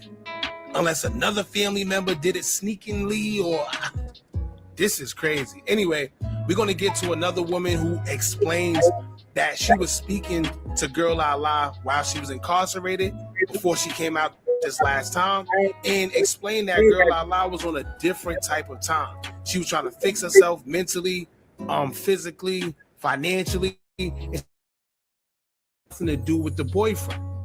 So she also explains a lot of information that we kind of don't know, and you will only know if you was around Girl Lala personally. Let's get into what she had to say. There's a lot of things that I can talk about, and there's a lot of things that I can address, but there's only one thing that I actually want to share. When Lala was last incarcerated, she would call me. She would call me, or she would have Beamer to call me, and we would talk. And we talked about everything, of course, but one thing we would always talk about was her relationship. And she would share things with me that one wouldn't share with the internet. So she knew how deeply I felt for the current relationship she was in, because I never sugarcoated nothing with her. One of me and Lala's last conversation, and I'm going to try to say this while keeping myself together. One of our last conversations, I said, "Sister, do you know about the Bible? Did you grow up, in church?" And she said, "Yes, sister, I know about the Bible." I said, "I know." She said, "I know about the Bible." I said, "Well, there's a story in the Bible about this lady, and they went to rescue her from this town. And when they was rescuing her, they told her that she could not look back." And I said, she looked back and she ended up turning into a pillar of salt. I say, "Sister, you on a wave right now that you got to ride. You calling me 1 minute telling me you want to do the wigs. You took the wig class with the girl like you told me you was going to do. I don't know which one of y'all girls. But I say, people would come get their hair done from you just because it's you. Brands will work with you with wigs and stuff just because it's you. You got this wave, you got to ride it. You can't keep getting pulled back into situations like the lady in the story that I was telling her about." And she said, "Yes, sister, I know. That's why when I get out, I'm gonna do my makeup. We're gonna do this week." Me and Lala sat on the phone giving each other captions on this phone call. I think what's hurting me so bad, and I don't even really think hurting or sad is a word that I could actually use to describe how I've been feeling these last couple of days. I think what's bothering me so bad is the fact that I can't understand why in the middle of that conversation, God allowed me to remember the story of Lot's wife, to give Lala, just to take her away. I think that's what is bothering me so heavily, like to the point I'm trying to pull myself together to be able to speak, because you get on camera crying, people will pick on you and they'll talk about you and they'll say it's not genuine. And it's like only me, God, and Lala really knows what was discussed on these phone calls, So it's like sometimes people do that for attention, though, especially in a situation like this that's high profile. Everybody's talking. A lot of people would do it for views and attention, but you can clearly see that this is something that's really bothering her. Oh yeah, you can tell. Right? She didn't have, but she just wanted to get that side out there. Oh yeah, you can tell somebody's being genuine. I absolutely believe this young woman right here is being genuine. You can fake crime, but you can't fake that shaky voice. You can't fake that. It's just, you just know. Like, I honestly do believe she's, and that story that she told Lala and the example she gave her was a very good one. It really was. I wish she had to took heed to it. I'm curious to know if once she got out of jail and she was determined not to be with this guy anymore and get her life together, and she went as far as living with friends or whatever to get away, to stay away, what convinced her, or how did he convince her to meet up with him that day? Like, I wish I knew. Like, was that the first time they had seen each other since she got out? Like, was it the first time? I wonder. Because a lot of people have put their own narratives out there. Oh, Lala is this, she's that, she should have left. And it's easier said than done, and I understand that. And sometimes people, when they play with fire, they get burned, unfortunately. But this girl don't seem like she's chasing clout, right? It look like she's really going through it as she's trying to tell her side of the story. I'm just battling with the fact that why was I given something in the midst of a conversation? I don't know if it was a prophecy. Did I speak something over her life? And it's really, really bothering me. And I didn't know Lala for all of maybe 2 years. And when I tell y'all, Lala was so genuine. And that girl, that Maurice Harrison, iCloud was busting through my phone every other. Sister, look at this. I'm finna wear this, that all black with that red wig. We sat on the phone putting that look together. Sister, I'm finna wear this. What you think? Ooh, your son too raw every time I turn around. Ooh, sister, I watched your YouTube video. It just was so much love. It was just so genuine with her. When she went to jail, we sit on the phone. Girl, Bima told me this. Bima told me that. Bima, you messy too for telling that girl all that tea that was going on. Nonetheless, I'm just so grateful to see this girl getting all the love and support she deserves. And I'm trying so hard to refrain from attacking all these people with these false narratives. Like, I'm just trying to keep it cool and just respect my sister and just use this as a time to celebrate. All right, y'all. So that was pretty much it, man. Unfortunately, it's a lot going on. It's a lot of narratives that's being placed out there. And I know it's easier to point the finger, easier to say that somebody is this and that when they go through a situation. But a lot of times you don't know how hard it is, right? Unless you're going through it, it's easier to point fingers. It's easier to act like you would do something if you was in the situation. But until you actually go through it, I feel you really can't place too much judgment, man. But either way, this is a very common situation, whether it's in the LGBTQ community or the straight community. This is something that is very serious, and it plagues our community where domestic violence is a very big thing, right? So here you have it. There's a little more clarity to the situation, because like I said earlier, there's not much information that the articles from the media was giving us, but her friends are speaking up and saying that this man has always clearly been abusive, whether it was verbal, physical, the whole 9 yards, because he couldn't deal with the fact that she didn't want to be with him no more. Y'all jump in the comments. Let me know what y'all think about this. Don't forget to. To Hookah Anonymous, I think that was a very, very good video. I'm going to share him out on my community wall. Y'all go support, check him out. And if you like his content, subscribe to the channel. Let's go to. And the only reason why I'm not doing devious crimes is because that's part 2. I got to find part 1.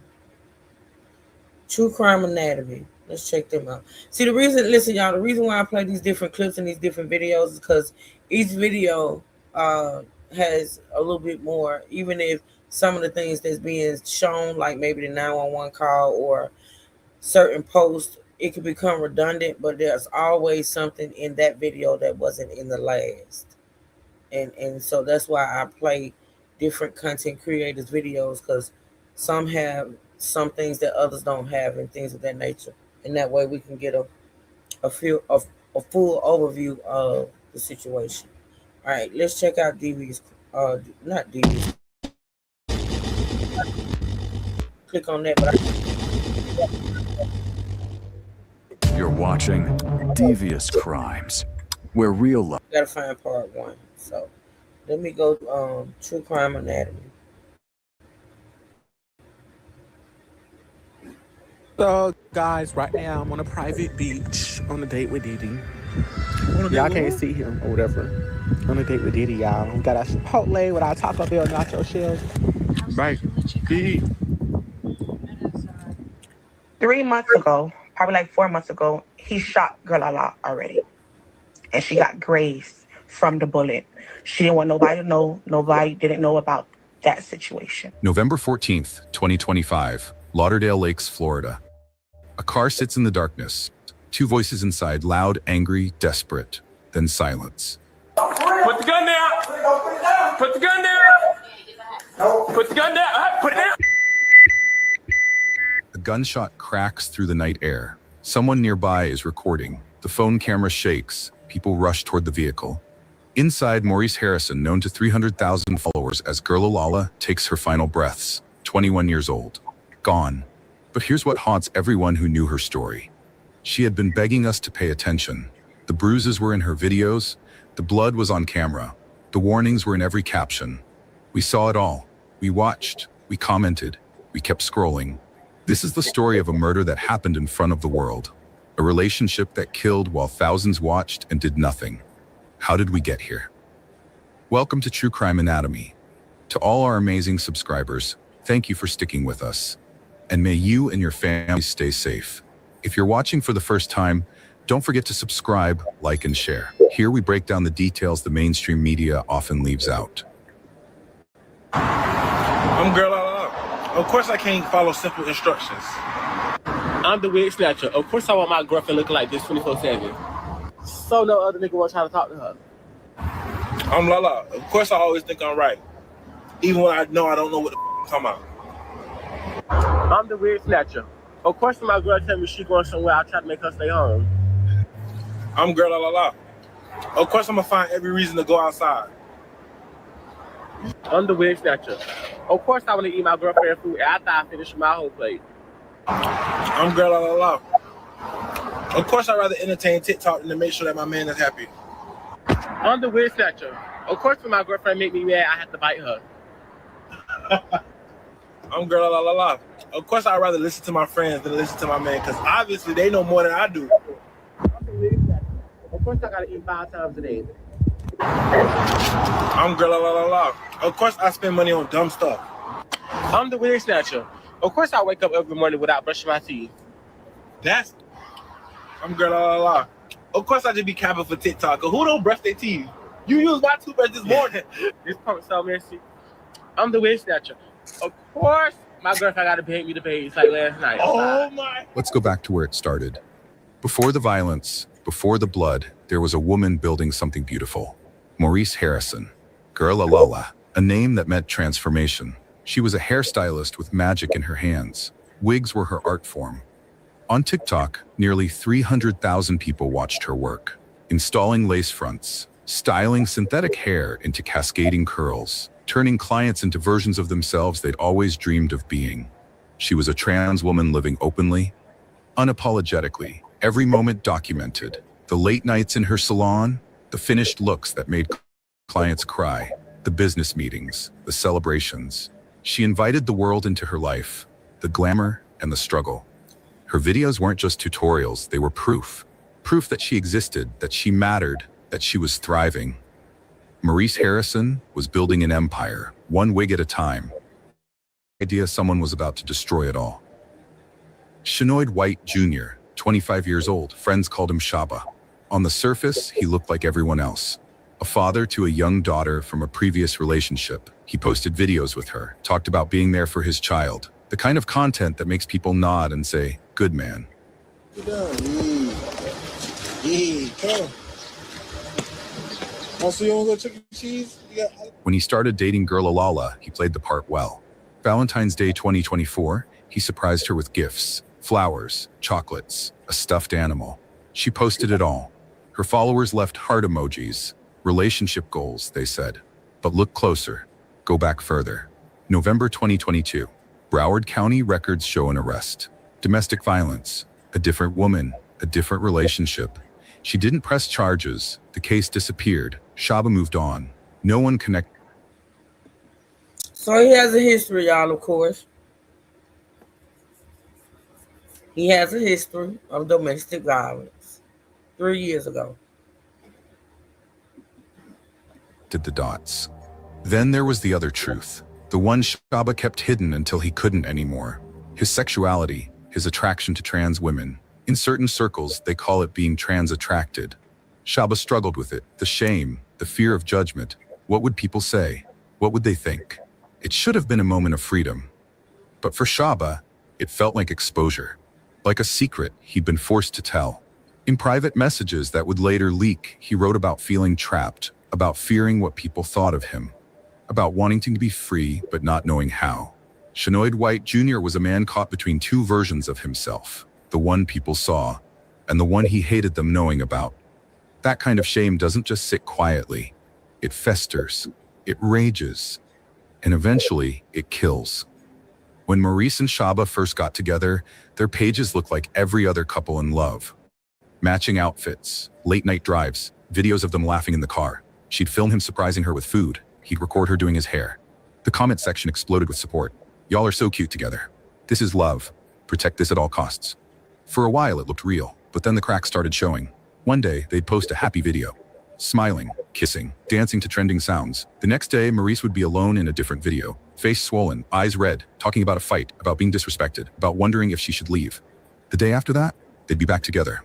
Another couple's video, another round of relationship goals comments. The pattern became routine. Fight, break up, make up, post, repeat. Her followers started treating it like entertainment. Here they go again. They're so dramatic. Give it a week, they'll be fine. No one took it seriously. It was just content, just another messy influencer relationship. But in early 2025, things got worse. Maurice was arrested again, fraud charges. She admitted it on TikTok. No excuses this time. Why I'm going to jail? Hold on. I gotta catch that. No one took it seriously. It was just content, just another messy influencer relationship. But in early 2025, things got worse. Maurice was arrested again. Grand theft, 3rd degree, petty theft, 4 counts, grand theft. Okay. Fraud charges. She admitted it on TikTok. No excuses this time. She was going to jail. Why I'm going to jail? If I tell y'all one more time why I'm going to jail, I did fucking fraud. That's why I'm going to jail. And Shaba, he stood by her. He visited her in prison. There's footage of it. You can see me? Hold on, I gotta go back to the window. Oh, okay. Him sitting across from her in the visitation room, talking through the glass. She's smiling, holding the phone to her ear. She believed he'd changed, that maybe this time apart would fix things. Her followers saw the visit and softened. He really loves her. He's there when it matters. What no one saw was the truth. Maurice was locked in a cell, safe from him for the first time in months. And Shaba, he was on the outside, free, waiting. Maurice was released from prison in the fall of 2025. She came home to Shaba. They tried again. But within weeks, everything exploded. They fought, badly. Maurice posted a video that should have ended everything. Bruh, it's 1:00 in the morning.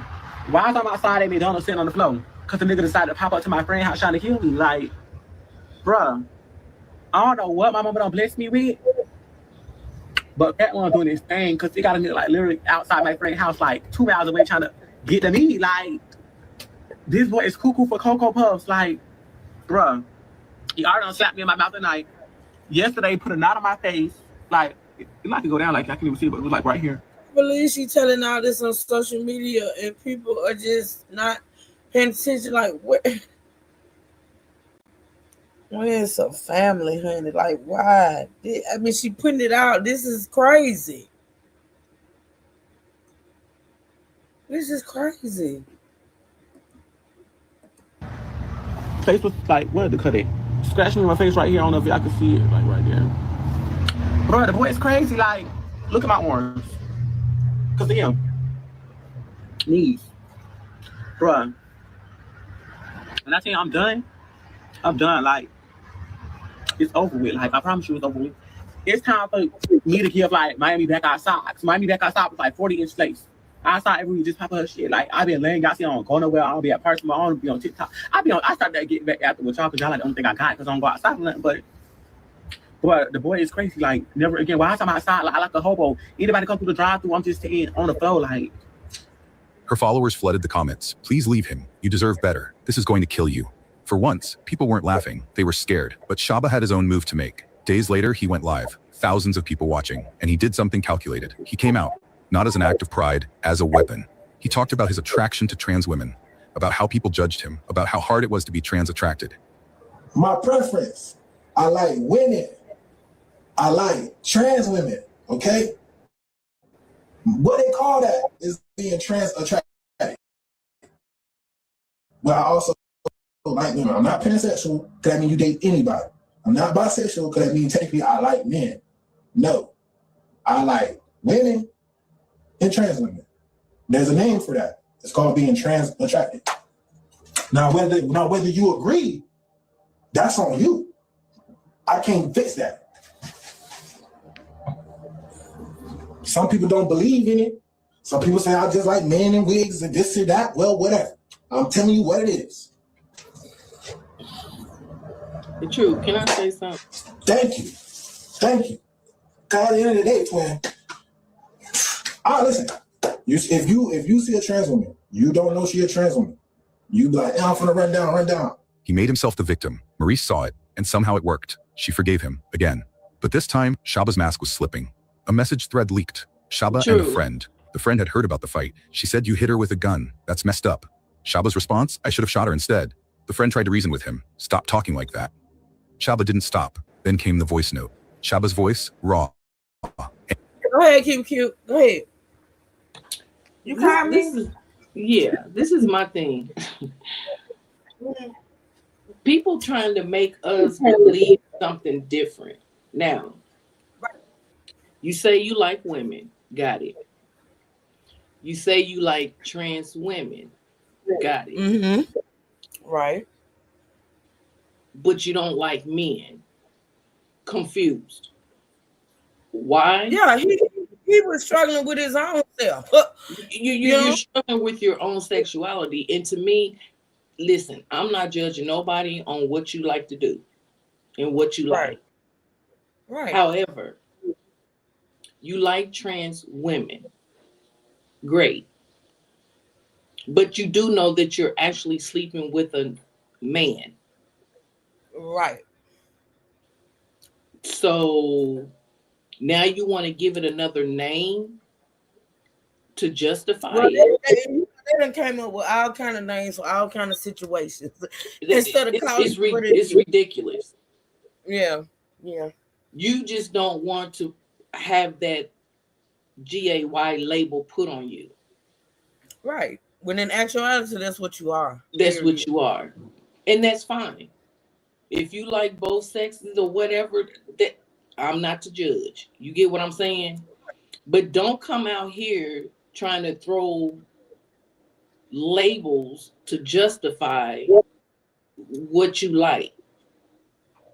And if you're struggling with this, and if you come to the realization that this is what you like, and you yourself, don't put that on somebody else. Exactly. You know what I'm saying? I mean, you like what you like, because guess what? I like what I like. And I don't care what nobody thinks. You get what I'm saying? Mm-hmm. But I'm not going to put a different label on it. I try to mask. You can't mask it or whatever. That's the problem. That's why you snapped and you did what you did, because you weren't happy with yourself and your sexuality. Right. You had an issue with your own sexuality. You had and an you issue mad with because the person you're with is issue. out in the open and happy with their sexuality. Mm-hmm. Yeah. Mm-hmm. They need therapy to accept what they choose to do or like because they struggle with it. They do. A lot of them do. That's why a lot of them be DL. And as soon as they get out of that, it's always dangerous to out a DL man, because those men are struggling. They don't want people to know they like men. They are men that like men. And so they want to satisfy what it is they got going on, but they don't want nobody to know. And see, that's why it's so dangerous to out a DL man. Serious thing. Like, that's a serious thing. But it's also dangerous for yourself if you're struggling with your own sexuality. Mm-hmm. You get what I'm saying? It's dangerous for yourself, because you could be that person that snaps. Mm-hmm. Yeah. I don't care if you like men, women, or both. You get what I'm saying? Right. It's 2026 now. People shouldn't even... I don't know. It's not a thing anymore. Live your life how you choose to live your life. You pray about it. You keep it pushing. You talk to your God.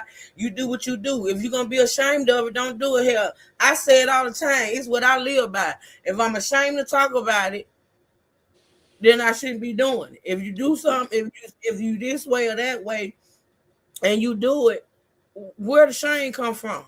Mm-hmm. Live your life. Hell, can't nobody dictate. Well, shouldn't nobody try to dictate how a person lives their life. Right. That's why I had the conversation with my daughter about this when it first, erupted. Because of course she be on TikTok like that. She know the whole, shebang or whatever.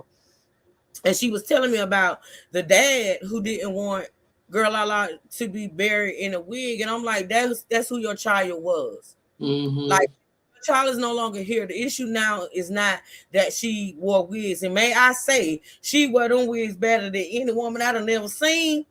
Mm-hmm. She was the it that I'm looking at the wigs, I'm looking at the colors, I'm looking like this woman, and I think it said she, her. So I'm that's what I'm calling her. The colors, she was able to wear any color. The wigs were lady. You feel me? Like that's who she was. Why would you have an issue if that? Listen, one thing I had to learn, or one thing I practiced when I lost my loved ones. Whenever I was planning a funeral or planning anything or doing anything in the aftermath, I always thought about what they wanted. It was never about what I wanted. It was never about that. Let me give y'all a prime example, and I'm gonna go personal and deep, and I'm gonna put this out there. When it came to Tony being buried next to his wife, that's what his son wanted. And me knowing Tony and knowing the relationship he had with his son, and knowing that he always wanted to give his son what he wanted, what he needed. He loved his children. Like, you know what I'm saying? So I thought about that when I said, I'm good with it. When little Tony go visit his daddy up down that hill, he visit his mom and his daddy. Right. And I'm okay with that. When I go visit Tony up on that hill, I got to sit down and talk to him knowing his wife laying right beside him. I'm good with that. I'm okay with that. It's nothing that I've regretted. See, when you lose loved ones, the most respectful thing you can do is do what you feel like they would want you to do. Everybody knows that Girl Lala was that. The wig, I mean, you got a whole issue with her being buried in a wig. Why do you have an issue with this man putting his hands on her? Why you ain't trying to stop that? You trying to stop her being buried. You going on social media trying to stop her from being buried in a wig. Why you ain't trying to stop this man? Why you ain't, listen, at this point, why you ain't gonna do something to the nigga? Daddy's ashamed and he's trying, yeah, that's all that is. Why you ain't gonna do something to the nigga? He worried about what other people are going to say.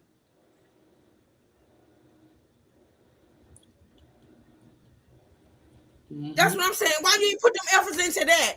Why you ain't put them efforts into saving your baby? It's clearly it was out there.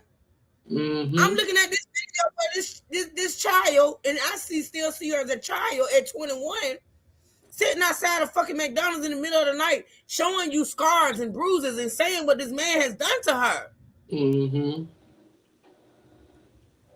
My God, people focus on the wrong shit. They put too much emphasis on the wrong shit because they selfish and they only thinking about themselves. Yep.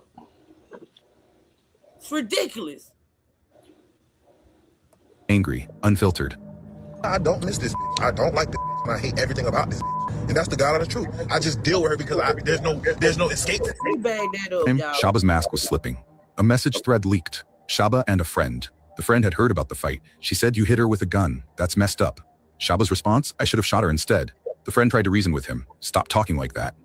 Shaba didn't stop. Then came the voice note. Shaba's voice, raw, angry, unfiltered. I don't miss this bitch. I don't like this bitch. And I hate everything about this bitch. And that's the God of the truth. I just deal with her because there's no escape for me. There's nowhere for me to go. What woman is gonna want me? I don't want to deal with all I ask for real. When we happy, we happy. But that'd be so rare. I could give a fuck less about our relationship. And she know. Right before she went to jail, I asked Why when he started feeling that way with his dumb She ass, said, "You hit her with a gun." he should have left. She shouldn't have had to leave. He should have been gone. If you feel this way about a person you're with and you just stand with her because you scared you can't get somebody else or somebody gonna see you, that's just craziness. That's just crazy work. See, people don't realize that you can be sleeping with, laying next to, being with every day a person that truly hates you. And that's dangerous. Right. So he was upset because he felt as though a real woman would not want to be with him because he had been with a transgender. A real woman need to be with him because apparently he liked men, transgenders. Mm-hmm. So, but he also said he liked women too, right? Right. Right. But he doesn't like men. That's where the confusion comes in. Child. Yeah. That's messed up. Shaba's instead. The friend tried to reason with him. Stop talking like that. Shaba didn't stop. Then came the voice note. Shaba's voice, raw, angry, unfiltered. I don't miss this bitch. I don't like this bitch, and I hate everything about this bitch. And that's the God honest truth. I just deal with her because there's no escape for me. There's nowhere for me to go. What woman is gonna want me? I don't want to deal with all that ass for real. When we happy, we happy. But that'd be so rare. I could give a fuck less about that relationship. And she know. Right before she went to jail, I asked God, I say, if this relationship not for me, please remove these people out of my life. And her ass went to jail. What we talking about? He sounded exhausted, trapped, resentful, but most of all, dangerous. Then came the final text. Shaba sent it to Maurice late one night. Every word dripping with contempt. Miami, I do not like you. This is supposed to be my week, my time. All energy and focus is supposed to be on me. But instead, look what you do right now. Miami, I'd rather not get the gift because I'm not staying with you. I'm tired of you. The only reason I haven't left is because I feel like you'll expose me. Talk about me to the internet, but I want to be free, and I don't love you anymore. I hate saying I love you. I hate when you make me kiss you. Just let me do my own thing. You had one chance to redeem yourself, and look what you did. I don't want to be with you anymore, Miami. Go to the street. Boat full of guys, and you come back with dollars. Please go to hell. Set me free, Miami. I am afraid of you. I don't like you. I don't want to date you. If giving the gift makes it easier to leave, please keep it. I want to get away from you. Stop calling me. It read like a breakup, but Maurice didn't leave, and Shaba didn't either. They stayed together. One more week, one more fight, one more chance. It was the deadliest decision either of them ever made. Let's go back to that text one more time, because buried in Shaba's words is the blueprint for what happened next. I am afraid of you. I don't want to date you. Set me free, Miami. Afraid of her, a man who had cut her face with a knife, who had bitten her arms hard. About this dude gives me coward, and let me tell you why. You said you didn't want to leave her because she would expose you. You was already exposed. You was with her. You said you didn't want to leave because you didn't want her to air you out on social media. So you was with a woman that you clearly, I hate to say hate, but you had a huge disdain for, and instead of leaving and being afraid of being exposed to whatever you thought, you prefer to stay with that woman, be miserable, make her miserable, and then eventually kill her. Like, you gotta make this shit make sense. That gives me coward. Period. Enough to leave marks, who had thrown her out of the home in the cold, who had sent voice notes saying he should have shot her. That man claimed he was afraid of Maurice. He accused her of everything, taking his money, going out and coming back with cash from other men, controlling him, making him kiss her, making him say he loved her. But the real fear, the one that mattered most, the only reason I haven't left is because I feel like you'll expose me. There it is. Shaba wasn't afraid of Maurice hurting him. He was afraid of her telling the truth, afraid she'd go online and talk about who he really was, what he'd done. He couldn't leave because leaving meant exposure. He couldn't stay because staying meant misery. So in his mind, there was only one way out. November 14th, 2025. Despite everything, the texts, the voice notes, the cuts, the bruises, Maurice and Shaba went out together that night. No one knows where they were going. Maybe dinner, maybe just a drive. It doesn't matter. What matters is they ended up in Lauderdale Lakes, in a parked car, alone. And the argument started again. Maybe it was about money. Maybe another accusation, maybe nothing at all. But this time Shaba had a gun. Inside that car, voices rose. Maurice, Shaba, both of them yelling, both of them trapped in a cycle they couldn't escape. And then silence. A gunshot, one shot. That's all it took. Put the gun down. Put the gun down. Put the gun down. Put it down. Maurice Harrison, 21 years old, slumped in the seat, blood spreading, life draining. Outside, someone heard it. A witness nearby. They grabbed their phone, started recording. The footage shows chaos. People running toward the car, shouting, trying to see what happened. Maurice's friend was there. She saw it. She saw everything. Later, she'd go live on social media, shaking, crying, trying to explain what she'd just witnessed. The gunshot, the panic, the way Maurice's body went still. We've seen on TikTok that when the boy was on Instagram while Girl Lala was in jail, he said that he was straight. But when Girl Lala was out, he is gay. So I was told from a family friend that it was bickering and arguing and toxicness from the situation because he was confused with his sexuality. And he honestly didn't know if he wanted to be gay or straight. But he definitely loves Girl Lala. They used to fight a lot. We've seen it on TikTok. It's to the point they came out as a gay couple. We supported the gay couple. He has a kid and a baby mama. He was straight, and he loved Girl La La, and Girl La La loved him to the point where they became a gay influence couple out, and we supported their relationship. It was a little hard as a community. You know how it is for certain men to come out as gay. Now, she got out of jail. She broke up with him. She heard what he was saying while on TikTok while she was in jail, and she wanted a better life and a new life. My thing is, after we heard the messages that we just heard, that voice recording, and you wanted out so bad, when she went to jail, that was your out. Mm-hmm. He just And wanted to this is the kill her. thing. You are saying that you was worried about she was going to expose you. Bruh, you coming out being with her on social media and people know who she is and what she is, you exposed yourself. So I'm confused. Hmm. Hmm. What else could she have exposed other You than what was exposed already out? yourself, sir. Right. But when she went, that's why his ass gonna fire in court. I believe. Like when she went to jail, and you no longer wanted her, and she stated she no longer wanted you. Why not just walk away? No, Exactly. you had to unalive her. You had to do. It wasn't no fear. Exactly. He couldn't accept it. A trans that made him come out gay, try to break up with him. He's like, hold on, you're breaking up with me, and it's hard for me to go back straight because I went public with you. Girl La La was out for 2 weeks, and he used to drive at the family friend house. So at this time, Girl La La was at a family friend house when she got out of jail. He used to drive up and down, stalk Girl La La, be at the house when she got out of jail. Girl La La didn't want nobody to know she was out of jail. This is what a family friend told me, and I read police paperwork. I can't go. Probably like 4 months ago, he shot Girl La La already, and she got grazed from the bullet. She didn't want nobody to know. Nobody didn't know about that situation. She got shot from him 3 months ago. Excuse me, like 3 months ago, and there's a police report of that. He already shot her before, but got grazed. Now, Girl La La got out of jail. That's like kind of right when she got out. Like after 3 months, those fighting, bickering, she ended up going to jail. Girl La La did like 90 days or 100 days already. So when she got out, they was already on bad terms. So the day of the crime scene, it was about approximately 6 p.m. when I read on the paperwork. Dispatch was called from the police. Dispatch was called from him, the shooter, her boyfriend. He called the police. Nobody called the police. He did not, what's the word I was saying? He did not say, he didn't leave the scene. He stayed on the scene. He didn't call self-defense, any of that. He called police. I was told from a friend that was at the house Girl La La was with at the time that she was living with where she was staying at. It was at a family friend house. He picked Girl La La up around 3 to 5 o'clock. They came back probably 2 hours later. When they came back, they were sitting in the car together in front of the friend family house. When they sat outside in front of the friend family house,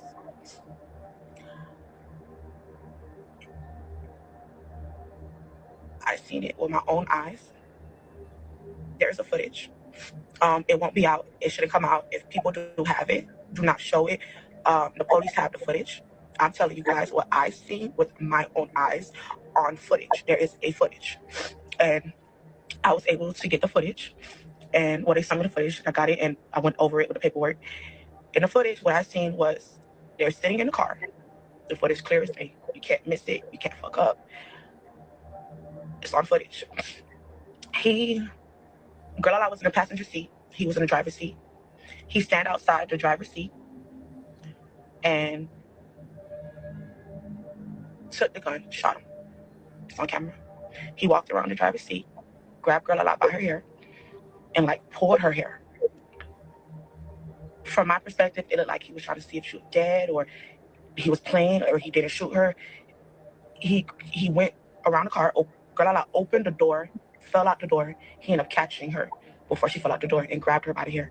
When he grabbed her by the hair, he seen her, and from my angle, it looked like another shot was fired. It was not self-defense. It was a criminal act. He knew what he was doing. He ran to the door, to the family door, knocked on the door. They didn't open it. And I figured the family opened it because they probably thought he would have shot them too. And when he come back from the door, he ended up calling the police. He called the police. Girl La La's like halfway out the car, so fighting for her life.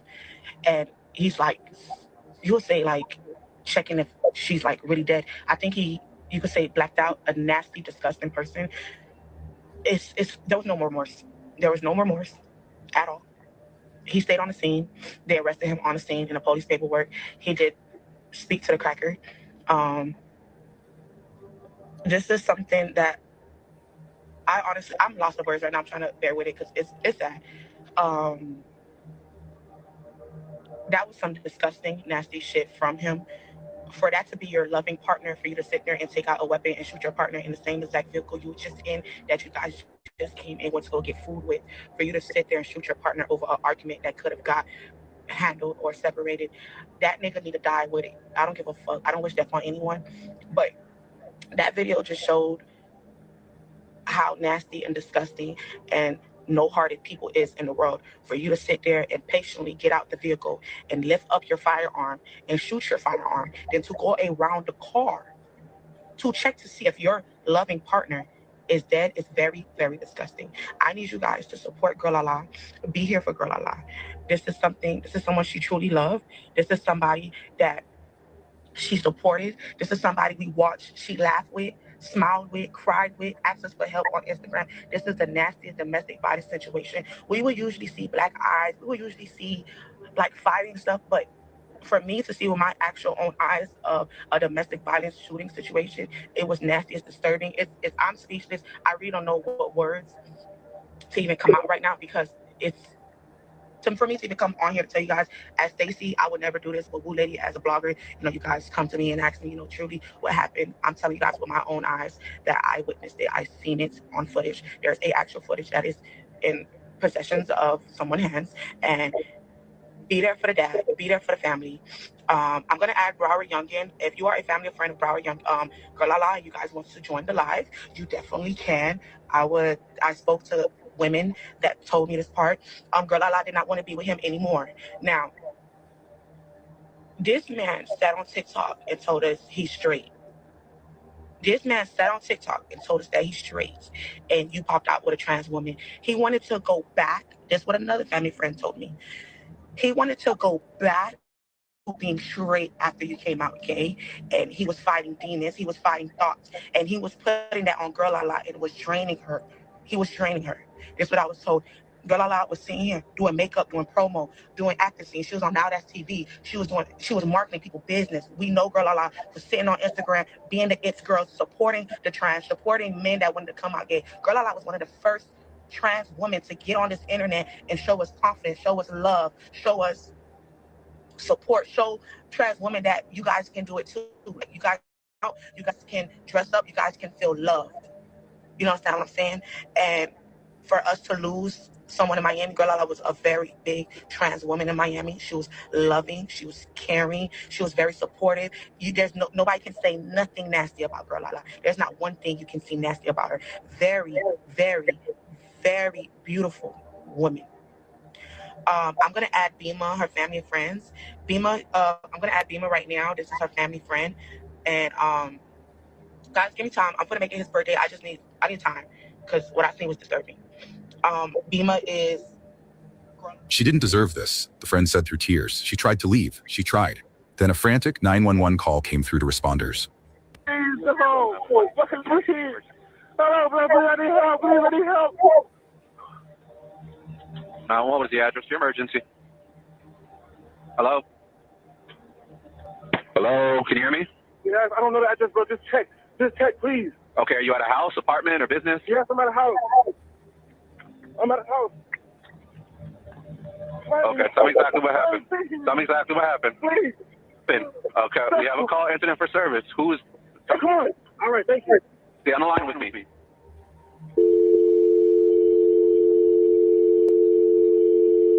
Hello? Yes, Hello? this is 911. Stay on the phone with me, okay?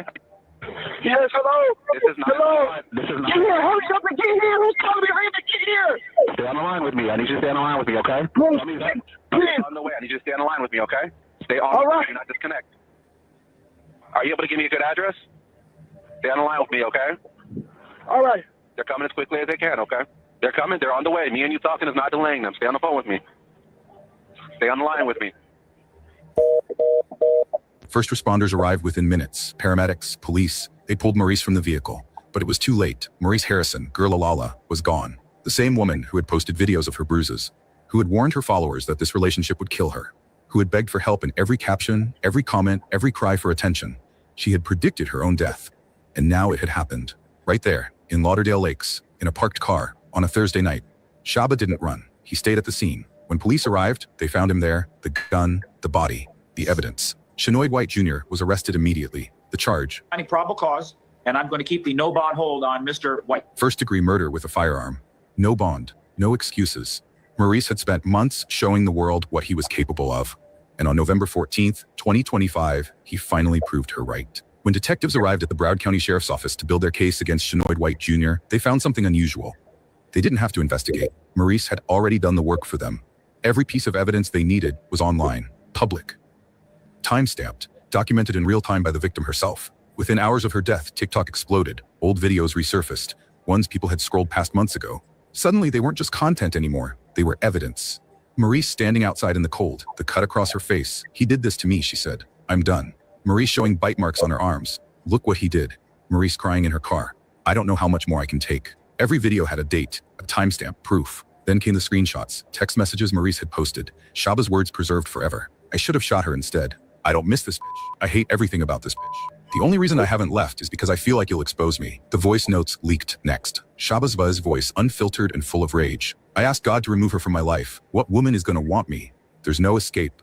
Detectives didn't need confessions. They had his own words, his own admissions, his own threats. And then there was the 2022 arrest.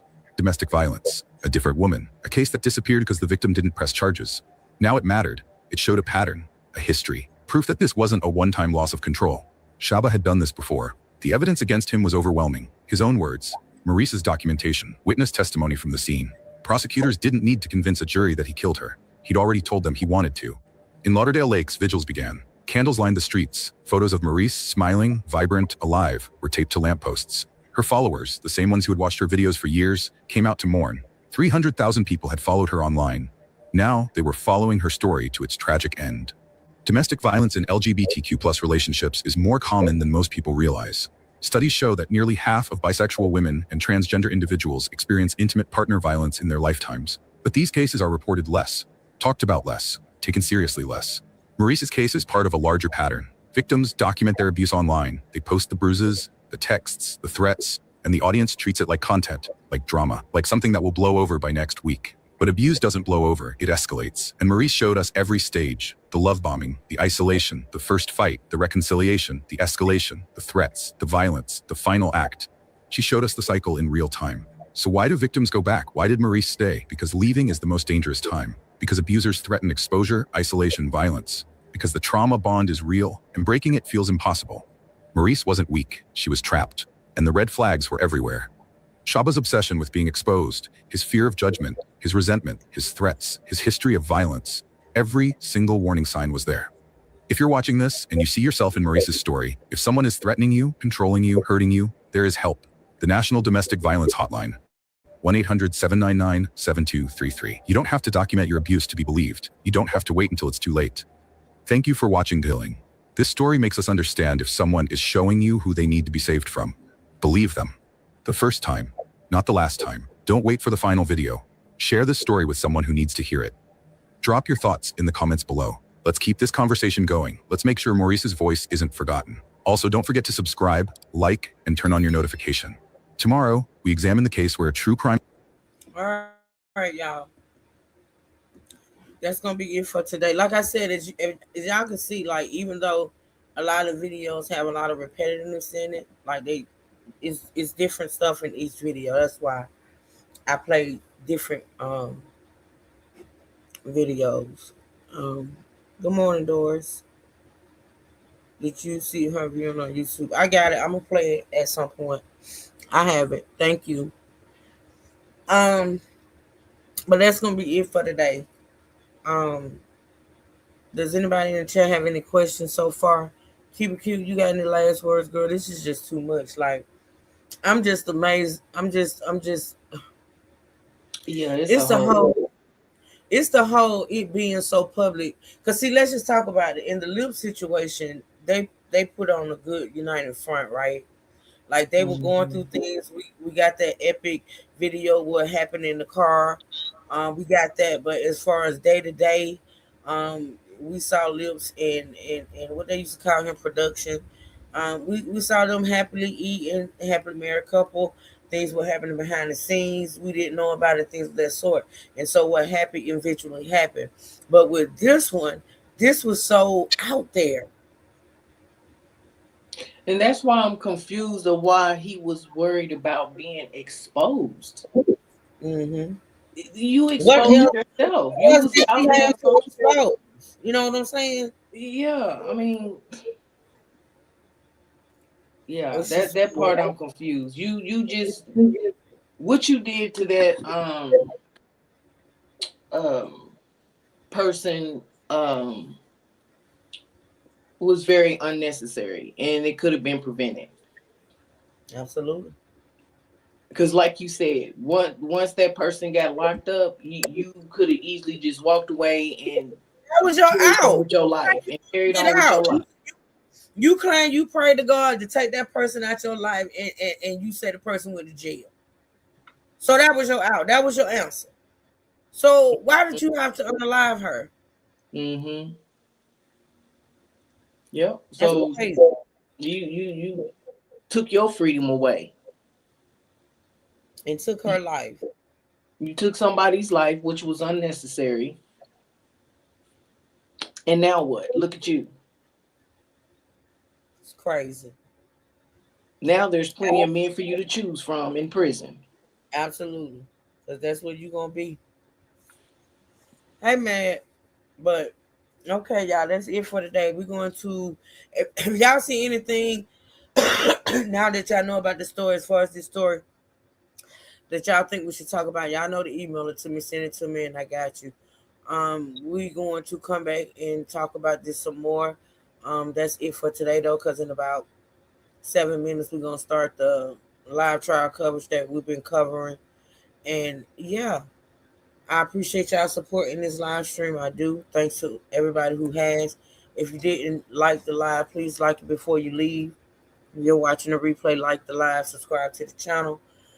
We'll be back, y'all, to talk about this a little more. I do want to put this up before we go, just to let you know, women, men, because men are abused too as well. You know, there is help. It's just amazing to me how public this was, and nobody saw anything wrong with it. Like it was just content. That's crazy. And anywho, y'all, with that being said, keep it cute. Thank you so much for hitting the link, sweet. I appreciate it. I will see y'all in about 5 minutes at this point with the live trial coverage, and I'll see y'all later over there in Simpleville. With that being said, um, y'all have a blessed, beautiful day, okay? Y'all stay safe. Two seekers stand up, and we out. Until next time, y'all.